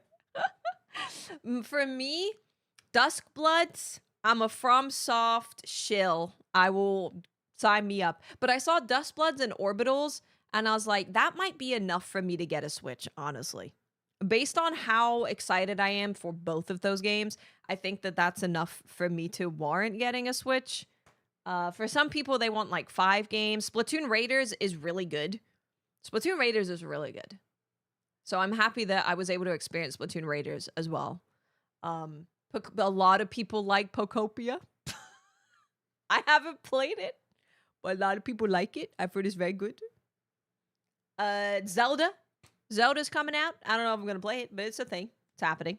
I now have the option to be able to play it. Corliss, thank you for 17 months. Welcome back. Me neither, because Nintendo never gave us a copy. I'm not surprised. And you need to make sure that you design stuff that promotes the players actually speaking to each other and actually talking with each other, which can be a bit of a challenge. I think when people start designing co-op, it's easy to fall into this sort of trap where you're designing what I like to call start-stop co-op. It's the sort of thing where like you go and stand on a pressure plate to hold open a door, the other player runs through it, but during that time you're not interacting with the game at all, you're just standing there and you're kind of static. So even though you need to rely on each other, it doesn't create this sort of fun, chaotic co-op where you're both active at the same time. It's like fun moments happen between the players as they're communicating. One of the things that we've done in Orbitals is we have 4 different tools that you bring with you into different levels. So we got the liquid launcher, the scrapbook, the beam cannon, and the spirit jug. And make sure that even though you're using the same tools, there's always a new use case for them whenever you go to a new level.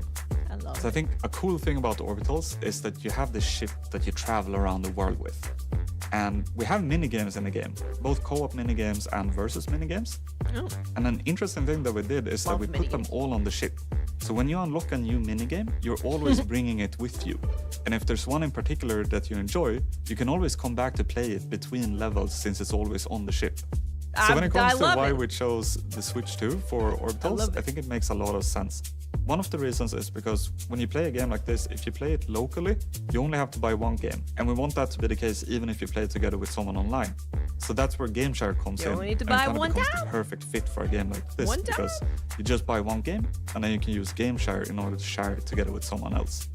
So even when we're developing the game, we use game share a lot in order to test the game. And a funny thing that happens is sometimes being a game studio, there's controllers everywhere, but sometimes you just can't find one within reach. This so is then we'll Orbitals. just grab another console and we'll just use game share instead in order to play together.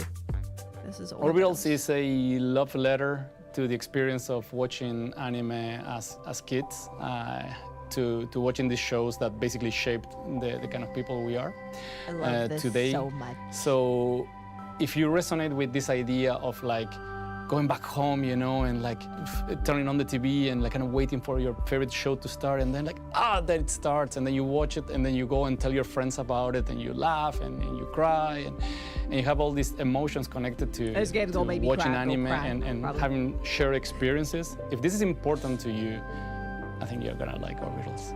If you have someone in your life that you would like to spend more time with or get closer with, or if gaming is a big hobby for you and you would like to kind of share that hobby together with someone else, I hope that you use Orbitals to kind of share a meaningful and fun experience together with those people.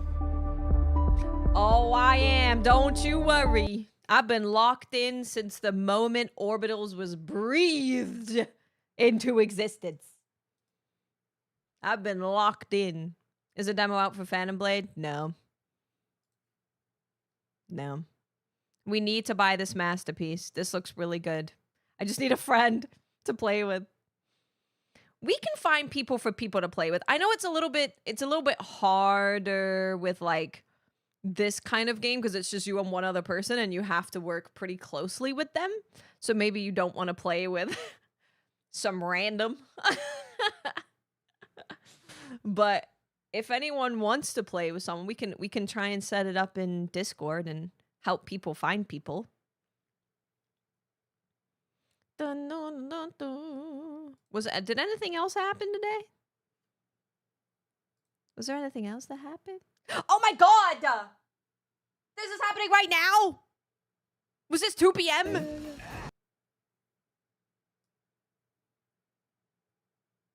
Son of a bitch! Well, we'll watch it now. I forgot about this. I forgot. I freaking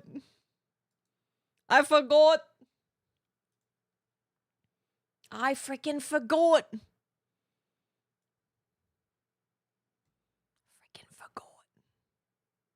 Oh, can I do we have hold on. I will get the Discord. And then I'll just copy it from here.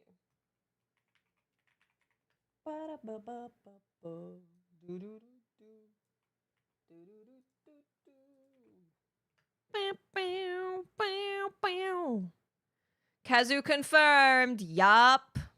Kazu and Tupac. I need to be right back really fast, but I'm gonna just play this. I'll be back before the minute is up, I think. Probably. Maybe.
This is the Stranger Than Heaven Combat Deep Dive.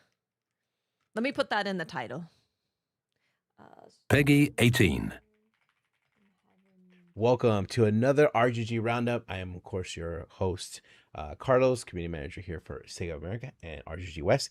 I'm here joined with... Hi, I'm Brent. I'm Associate Director of Product Marketing here at Sega of America for RGG Studios. So, give me the damn song, man. It's been a while. Glad you have it back. Yeah, thank you. So today we are focusing on Stranger Than Heaven, our very first stream doing so. If you don't already know what Stranger Than Heaven is, it's a 50-year action-adventure saga of two men with nowhere to go and their desperate struggle to find a home. Brought to life by an all-star cast from both Japan and the U.S.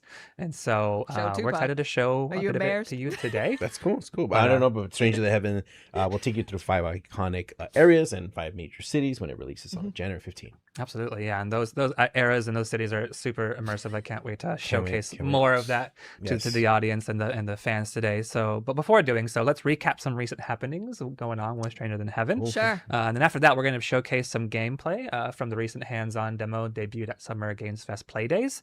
And then, yeah, without further ado, let's get right into it. Yeah, let's do. Cool. So what's been happening with Stranger Than Heaven? So back in May, we debuted the Xbox Presents a special look at Stranger Than Heaven broadcast. About 30 minutes of content, basically the big reveal of the game. Kind of know If you this. haven't We can avoided seeing probably skip a little bit for Summer this. Games Fest, where we debuted another new trailer. We're going to be showing some of that just had to. We know everything that happened. We know everything that happened.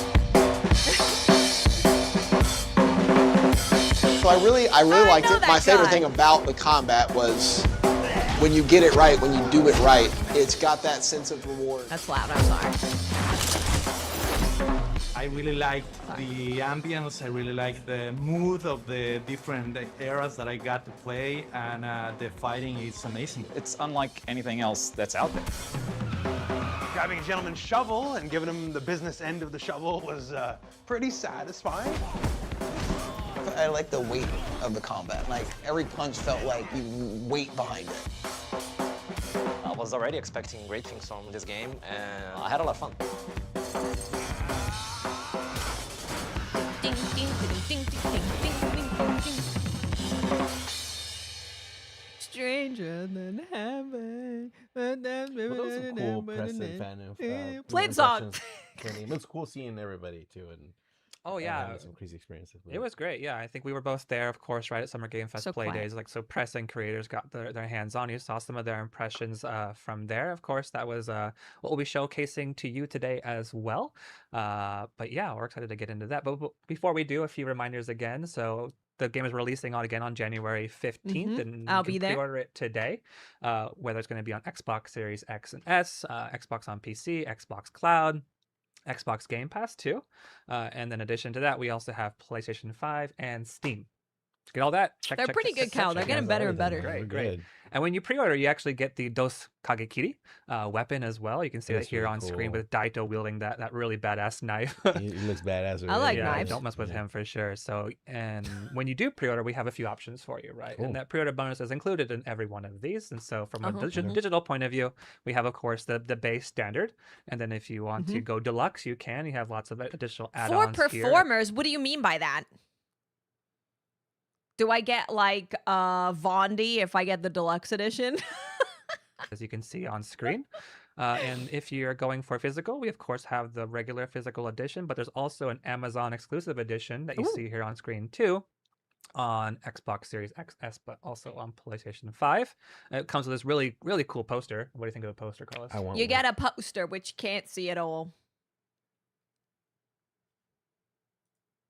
There you go.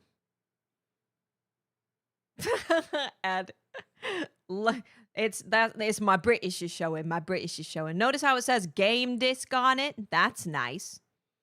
We like that. Oh, it's creepy nuts in the game. Put him in the game. Like now. Like right now? Yeah. Well, you have I have to pre-order. not right now, but like you When can it pre-order it comes- when it Pre-order. comes Yeah. January Yeah. 15th. There you go. Okay. How you doing? Are you a collector by any chance? I am a huge collector. I actually know you're a huge collector, Very so we huge have an collector. edition for you in case you didn't know. Oh, Yes, really? yes, Okay. yes. Well, I'm all ears. do you like vinyl records? I do. Do you like Stranger Than Heaven? Yeah. Do you own steelbooks? I love actually collect steelbooks. Yeah. Okay, okay. so, So right up my alley. all of those things are included in the collector's edition, Perfect. right? So you have the base game again, whether Yeah. it's Xbox Series X, S, or Ooh. PlayStation 5. We have that wonderful looking steelbook. We have that vinyl record with that really cool jacket really covering cool. it up. And you also have that collector's edition box too. So all this art is exclusive to this edition.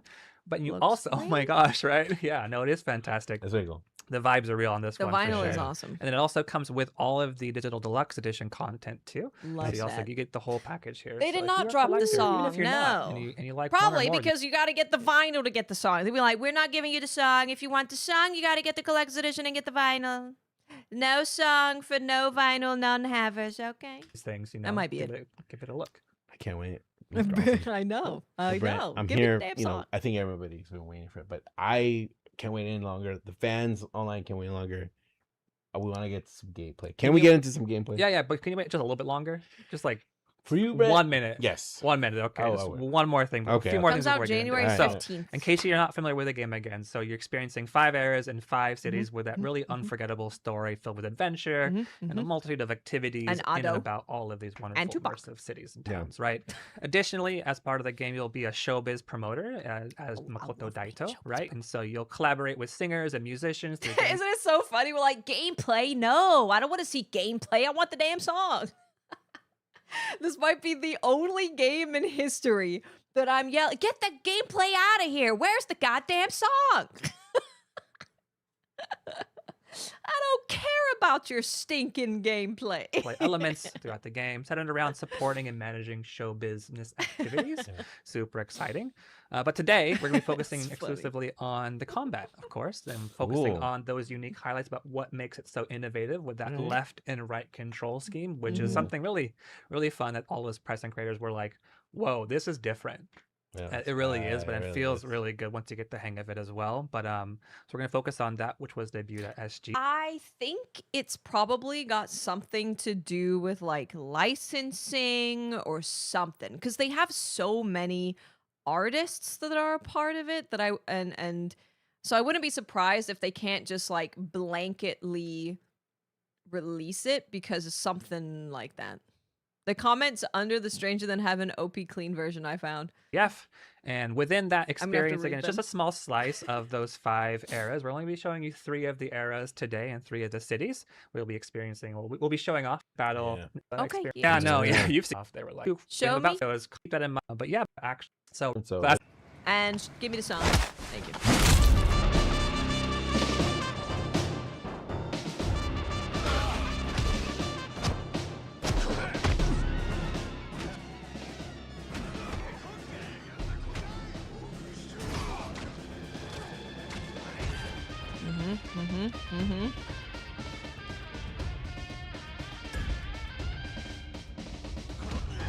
Left side hit, yeah.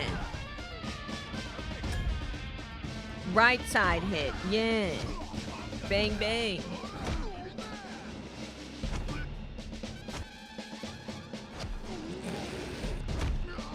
Charge attacks, yeah.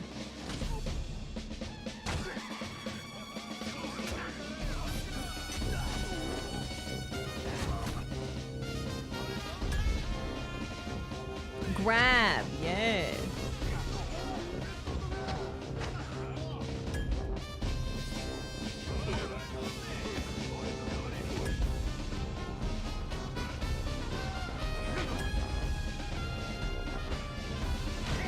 Yeah, you gotta like parry the right side.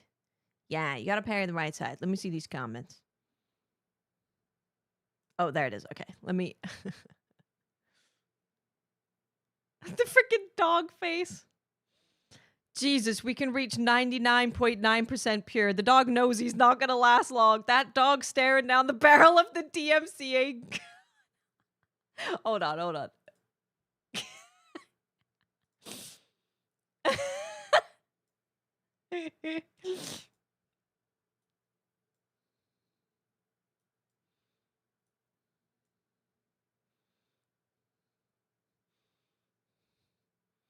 That's pretty good.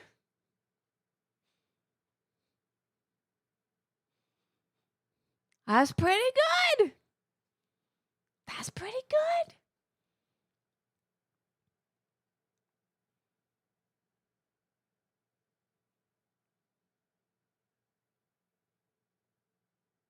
Sorry, YouTube, you can't hear the song. That's pretty good. Oh, I'm saving this.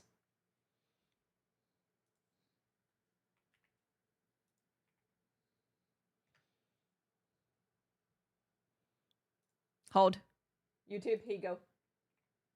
Here you go. Oh, I didn't mean to do full screen.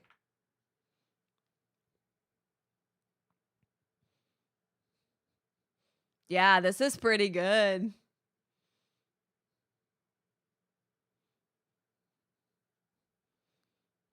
That's pretty good.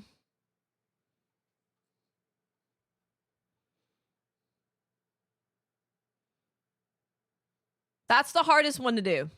That's the hardest part, but that's pretty good. That's pretty good. That's pretty good. Camera died. Oh. God damn it. Sega's coming for me. I didn't mean it, Sega. I didn't mean it. DTV, thank you for the biddies. Thank you so much. I appreciate you. Thank you. That dog staring down the barrel of the DMCA gun. The dog knows he's not going to last long. When we will reach 99% clear, someone needs to put Walter White and Jesse Pinkman in the thumbnail.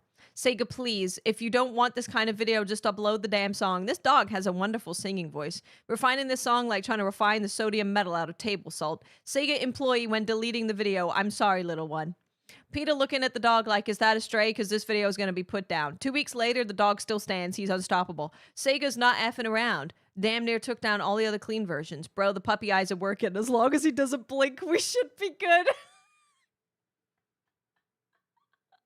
Sega refusing to shoot the dog. Good.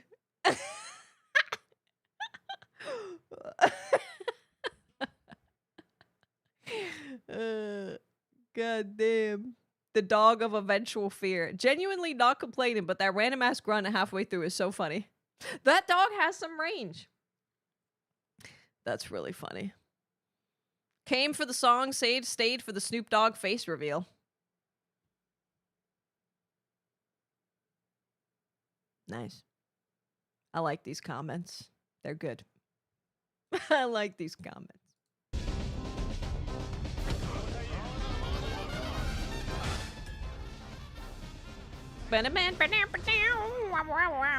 Killer Dog, thank you for 38 months.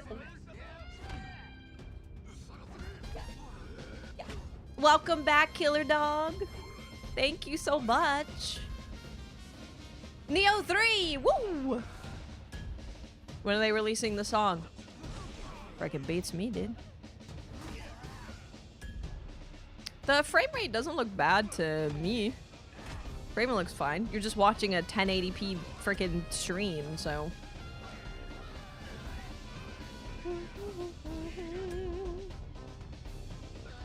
A classic switching weapons button. Classic. I love all the music so much. The music is so good, man.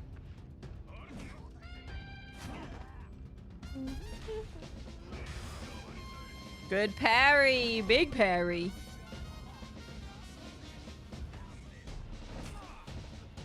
Can't believe they didn't release the song. I sent an email. So I sent an email day one when the song came out, and they said that they were working on a bunch of copyright stuff. So I assume whatever's going on is really hard to deal with. Yeah, riding up on a train. We're here in 1915 Kokura, Fukuoka. This is the home of what was said to be one of the world's largest foundries at the time.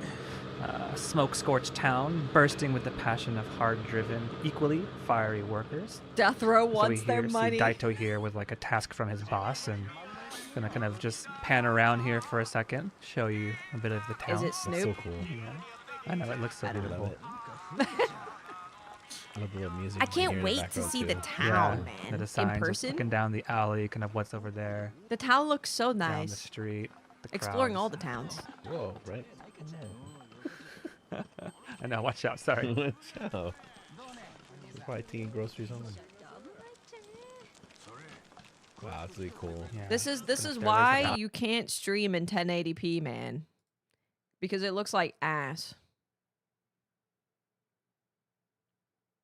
You gotta bump it up. Gotta bump it up. But none of these companies ever know how to stream anything. If you go to like a stream of a company streaming a thing, it's always like there's audio issues, the balancing is bad, the video looks bad. It's always bad. It's a lot going on, but it's really, really cool. For sure. Yeah, Japanese streams are always really bad. You can see Daito's, he's a pretty imposing figure, right? Yeah. So he's again half Japanese, half American, so he's lot of stairs, he sticks a lot. out for Yeah. sure. Going into very like, funny. Kimono shop. Oh, yeah, I don't know why you Well, I don't know why I'm yawning so much. They weren't. I just cut right in front of them. Sorry. I appreciate seeing more of the town though. Over here on, oh yeah, here's a little like kind of like a toy shop. It's cool. Some fans out front. Love it. Okay, there's the foundry in the background. Oh, and here we are. Maybe. And one quick note: yeah. so these enemies' health bars are actually juiced up quite a bit because we this do is a combat DCP. demo, just yeah. to make sure that they are a bit. It hasn't been a resilient Destiny as you podcast in learn like the 8 ropes, years, but yeah, let's see how it goes. Yeah, we do DCP. Okay. Show respect, right? Where's Okay, Fran?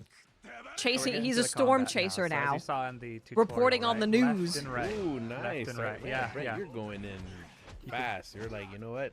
No, it's a lot. Fist talk first. For sure, for sure. A lot of the objects in the environment, you can pick them up. Throw Fran them, the bash storm them over their chaser. heads. There's stuff on the ground. There's stuff around you on tables. A lot of the even environment is destructible too. So that little wagon over there on the right. Yeah, Tables, nice. There's things that you could use. Like Stubach! you see here, I'm taking a little bit of. Ooh. Yeah. Oof. The enemies, they don't really wait for you. Like They're not coming at you, waiting. right? So. They're not waiting at all. Yeah, you see me kind of working down his health gauge on top of his head. You got the bigger one. He's more of an imposing figure. Oof. Oof. Okay, so there's the block. There you go. Directional block. Good, so good. that was the B button, right? Ooh. Oops. Fran. Oh. No. Okay. Oh, nice. Oh, That nice was the big directional patty. block. That was the perfect timing though. So that opens you up for a parry. Have they explained Tupac? Not Here's, in like, the the kind of gameplay special moves. Yeah, stream, so- no. So those kind of happen when you work down there. This is actually, it's like the same thing that we saw from people who played the game at Summer Games Fest. But they did show because they're playing it live, so they showed us walking around the town a little bit more, which was nice. Gauge over here on the bottom left-hand side. Oh, cool. Nice block, dude. Yeah. Oof. Yeah. Pulled out the crowbar. Nice. Very nice. Oh, Right to the face. got him. That's awesome. There we go, with a God. finisher. Just went golfing with Yeah, I it. was With gonna that, say. basically. Ooh. See, What? So he messed me up right in the middle of that, right? So I'm gonna do one more You shot. knit him right in the head. Right there. Oh, that's cool. So yeah, they came right at me, right? So again, you see, so I'm throwing left and right, left, left, right. So it's using those left buttons and right buttons. Which I like. and I use like that. The left Look side how of the crispy this looks compared to their damn stream. controller, the left button and the left trigger is like left kind of attacks. Gotcha. And the right side of the button, right side are the right attacks. Nice. But yeah, so that went by pretty quick, so I did a good job. But let's kind of transition now over into Kure. Okay. Yeah. What if they're still trying to figure out which Tupac verse to Here we are shoehorn? in yeah. I think they should just use hit 'em 1929 up Kure, Hiroshima. when you get a finisher. Yeah. So it's a port town dominated by Japan's largest naval. arsenal, Gorgeous. Heavily influenced by the presence of Tupac a Yakuza summon? organizations. Yes. my So again, kind of God. panning around Look here at a little slow bit. panning. You got really. Oh, good. this is Thank nice. you. The trolley passing by. This is nice. I'm really excited to explore the towns. I wouldn't be surprised if they are playing on Xbox, considering they have like a deal with them.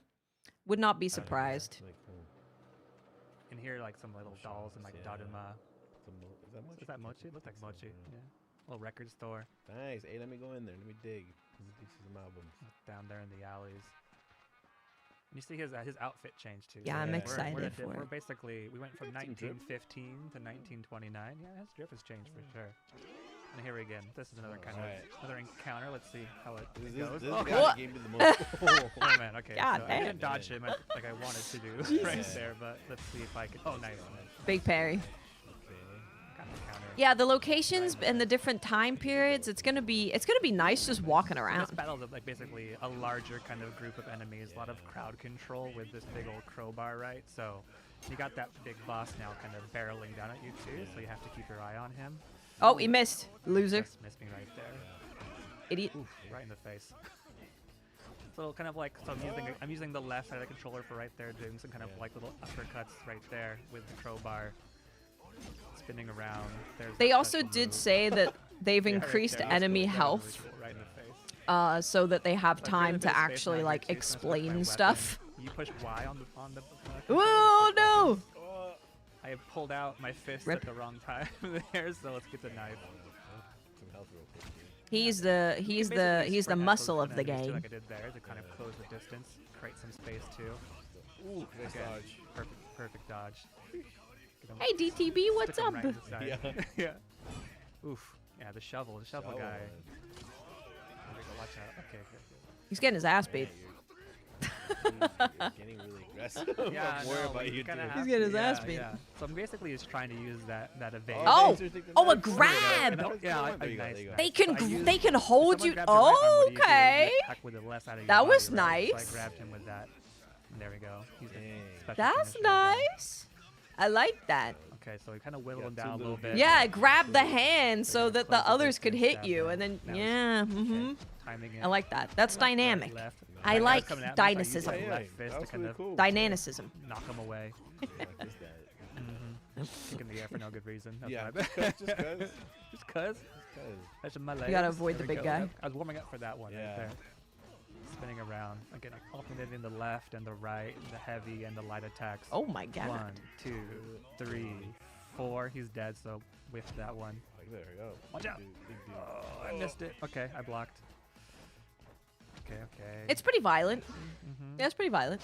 Okay, now he's got quite a bit of health now still left over. I gotta whittle him down, but I forgot this other guy. And knock him down. So kind of stick me in the This side. freaking guy, look at him. Again, sorry, right there I took some health. You saw it. That was down on the D-pad. I think, actually, that was right. Ooh, I took some onigiri. Alright, watch out. Oh my god. Yeah, the circle is the health I bar. blocked it, but I didn't time it perfectly. It's So that was supposed to charge look right like there, a too. vinyl You can record. basically charge all of your attacks. So I held down. So the like heavy your attack health, and you just see tried to how get him, but didn't have see the how it space. looks like a vinyl record? There we go. Was able to sneak up behind If you him can and do see that. with the bit rate being approximately 2. Come on. Brent, 2, watch 3, out. 4. There you Okay, go, there you go. perfect. Keep Yeah. going. 1, Kick. 2. Oh, there you go. Create a little bit of space. Kick him again. Ooh. Keep him in Damn. down. Look at you, Whiffed it, being all whiffed it. aggressive. Look, There we go. We big parry. Okay, so he's a little bit too big, right? So I couldn't really do that special move. He's just too. He's too massive. big. He's a massive man, obviously. Okay. It's like a barber. I almost got him. 3 and charge attack. Ooh, There we come go. on. There you go. Oh, you Ah, the miss. Oh my right in the god. face. Jesus. Can I get him? Can I get him? Come on. Yes. There you go. Okay, that was that final charge attack on the right side of the controller. Good stuff, Brent. Okay, okay. It is very That's pretty good. grounded. So Yeah, we go the now to combat is Minami very Osaka. grounded. Yeah, let's go check it out. Let's do it. Heavy. All right, yeah, so here we are, 1943, Minami Osaka, taking in the All right. sights. Yeah, so this is the biggest entertainment district in Western Japan, set against the ever-rising tensions of a world war. Of course, War. so here we got, panning shots of the town during the kind of dusk Osaka. setting. So the first 2 battles went rather quick. So this is now going to be, so we had a smaller group of enemies, went to a bigger group of enemies with a mini boss. Now we're going to be doing a one-on-one kind of battle with this fella up ahead. Look at him standing in the middle of the street. Yeah, and we've been using, so in this demo, basically we're taking you to 3 eras and we're letting you use 3 of the 13 weapons in the game. So I'm using the knife right now. 13 I pulled out weapons. the crowbar Okay. earlier, and your fists are weapons, of course, too. So those are kind of the 3 styles. Ooh, nice block, Brent. Yes, okay. Ooh, got him. And Ah! holding the B button, timing it with Disgusting. my right and left buttons to do the directional guard. There we go. Blocked it, timed it good. There's a charge attack right there. With the kick, that's all good. Right there. So okay, if you give him space, he'll try and heal himself. I try to close the distance, but Oh, he does a lot of Jesus Christ. my directional guard. Okay. Oh my god. God damn. It's a pretty violent game. Yeah, it's pretty That one violent. right there that helps you recover health quickly. It's pretty violent. The big And freaking onigiri kind of stabs. recovers a little bit over time. That's right on the D-pad. Jesus Christ. Oh no!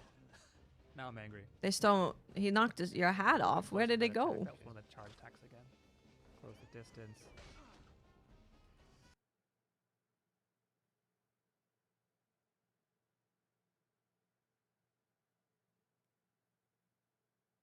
Can't find it. Did you see Ludwig's Lies of Peace set and outfit? No, I didn't. I'll have to take a look at it. If you can't read it, I know that their bit rate on their stream is like 1.5. Enemy health has been increased to aid in tutorialization, so that when they're showing you all of the different moves you can do, the parry, the perfect dodging, etc., they're not just like killing them really fast. This guy's sneaky for sure. There we go. Time to parry. On the ground. Here we go. So if you hold RT and LT, if you tap those at the same time, when they're on the ground, you can take them down. Oh, damn, he kicked you off. Their stamina gauge is not low enough.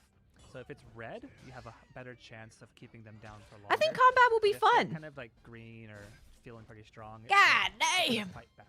Gotcha. Oh my lord. There we go. He snuck away with that kind of little attack on the ground. I think combat will be There we fun, go. yeah. If I timed that one too. Nice. I think it'll be You fun. can actually interrupt his attacks too, so he's kind of in between. Yeah. Time it correctly. Here we go. So now, God. right, left. Oh. So dude, basically, that's I worked sick. his stamina down That's to be able to cool, kind of. that's Ooh, Ooh, and a nice. Oh. Okay, watch out. This one. Okay. So if he lands So that, violent. he'll like bring you to the ground. I know. Yeah. I think I saw the Stab all you the right in the people, yeah. chest. So I figured. You want a I'd kinda- purple headset? There's so many of them now. He's got me This more is than an 3 Astro times. headset. Left.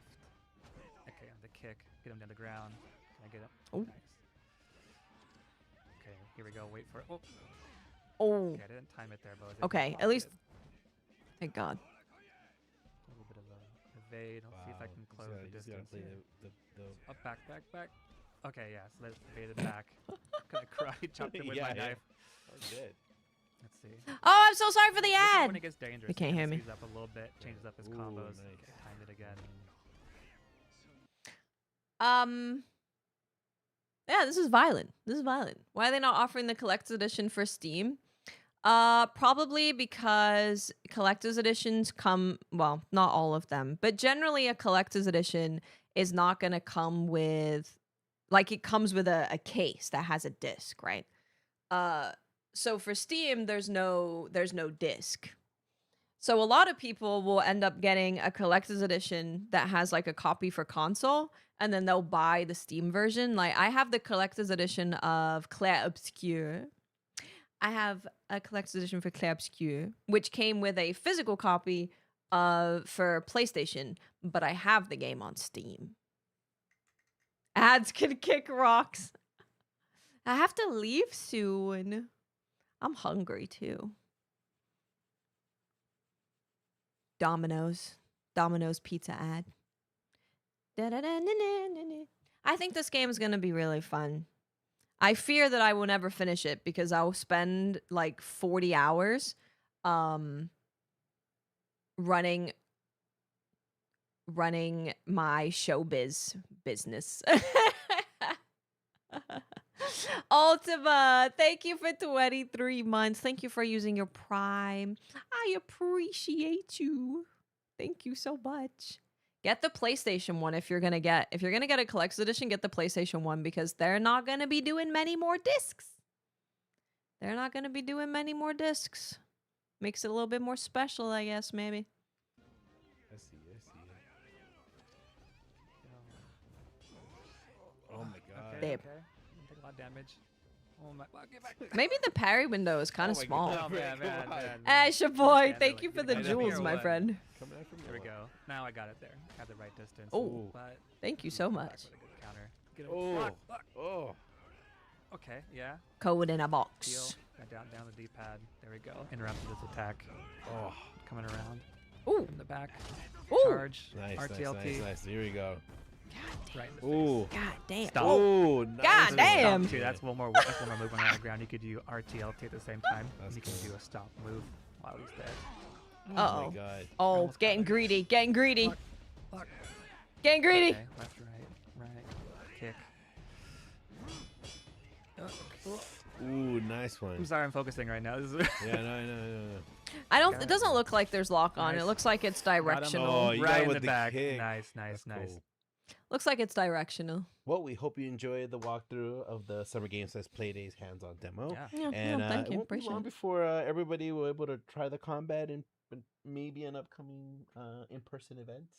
Oh yeah. Oh, in case you Gamescom. haven't already seen, so we will be at Gamescom. Oh yes, in Germany. So from August 26th to 30th, it will be Yes. the world's first hands-on opportunity for Stranger Than Heaven. So if you're planning on Guys, going, or if you're guys, not, we need to don't make me have a conversation about opening the schools. Don't make me do it. It literally says enemy health has been increased to aid in tutorialization. The thing that you're complaining about is explained right there. I'm not even covering it with my face. It's right there.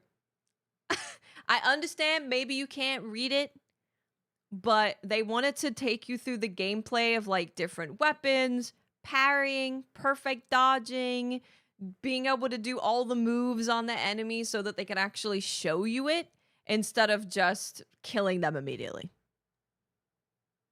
And they put it on the screen for us. They put it on the screen. It's right there. It's right there. It's right there. It's right there.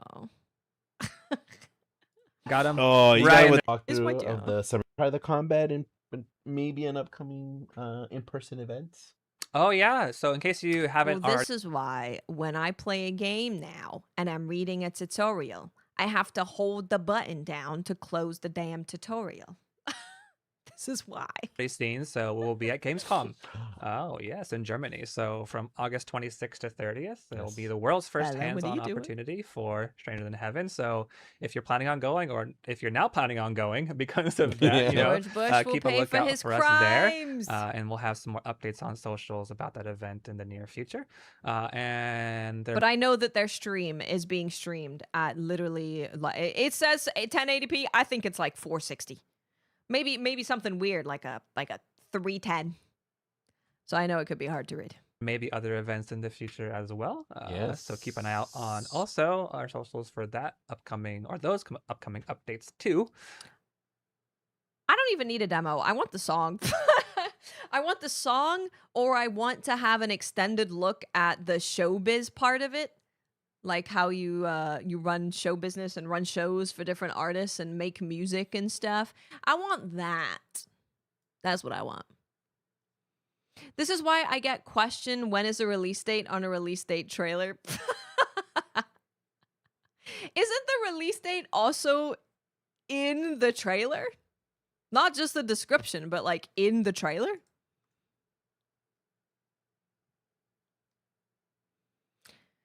Guys, video games might kind of suck in the future. Video games might kind of suck in the future.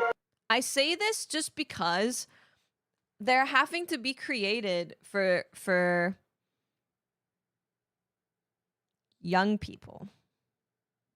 Young people and their peculiarities. Yes. Young people and their peculiarities. This is Precinct. This looks really cool. They apparently have a new trailer. Bella is looking like she's trying to pee on something. Bella, can you wait a couple minutes? Because I gotta go in a couple minutes. Bella. Bella, please. Bella, have mercy. I have to go in a couple minutes. I just wanted to watch this. Just freaking watch it. Just freaking watch it. Hurry up. Is this the same one you saw before? No, it's different. She wasn't in the other one, I don't think. I'm playing this game.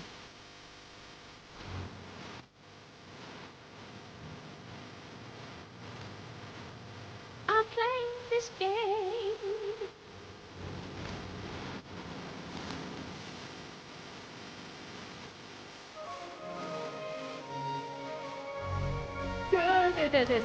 Sorry. Oh, my wife's so tired today. I swear I'm not really that tired. I don't know what's going on. I swear to God, I'm not that tired. It's a bad day to be tired. Going to a concert. Young people and their peculiarities. They are a peculiar kind. 10 hours ago. YouTube, don't ban me. It's only 20 seconds. Actually,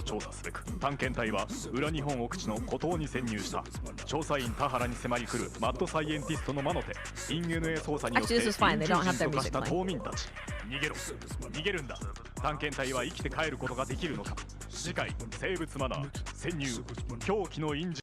Thank you. Thank you for thank you. Oh my God, Bella, please hold on. Ugh. Hold on a second. Bella, what are you doing? Are you trying to pee on the floor?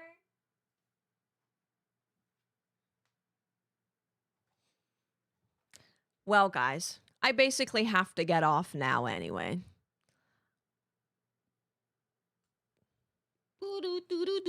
I basically have to get off anyway. I'm going to a concert.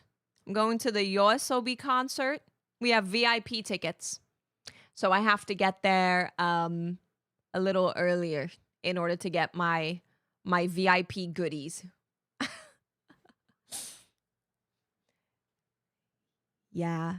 They are really, really good at performing live. Like they are really, really, really fun to watch live. They're really, really good. We booked these tickets when we were in Japan. Yeah, we booked these tickets when we were in Japan. I'll take a picture of the goodies. I know they have a shirt that is like a city-specific shirt. Yeah. They have a city-specific shirt. Bella. Okay, Bella's gonna go pee on stuff. You go hang out with whoever you think is cool. I will see you tomorrow, where apparently we're doing a DCP podcast. Maybe. But we will have a much, much, much, much longer stream tomorrow, where we will play Beast of Reincarnation. I'll see you guys tomorrow. Thanks for hanging out for a short stream. I appreciate you all. I appreciate you all tapping in when you see me here. I appreciate it. Please take care, look after yourself, and I'll see you tomorrow. I'm going to go stop Bella from peeing everywhere.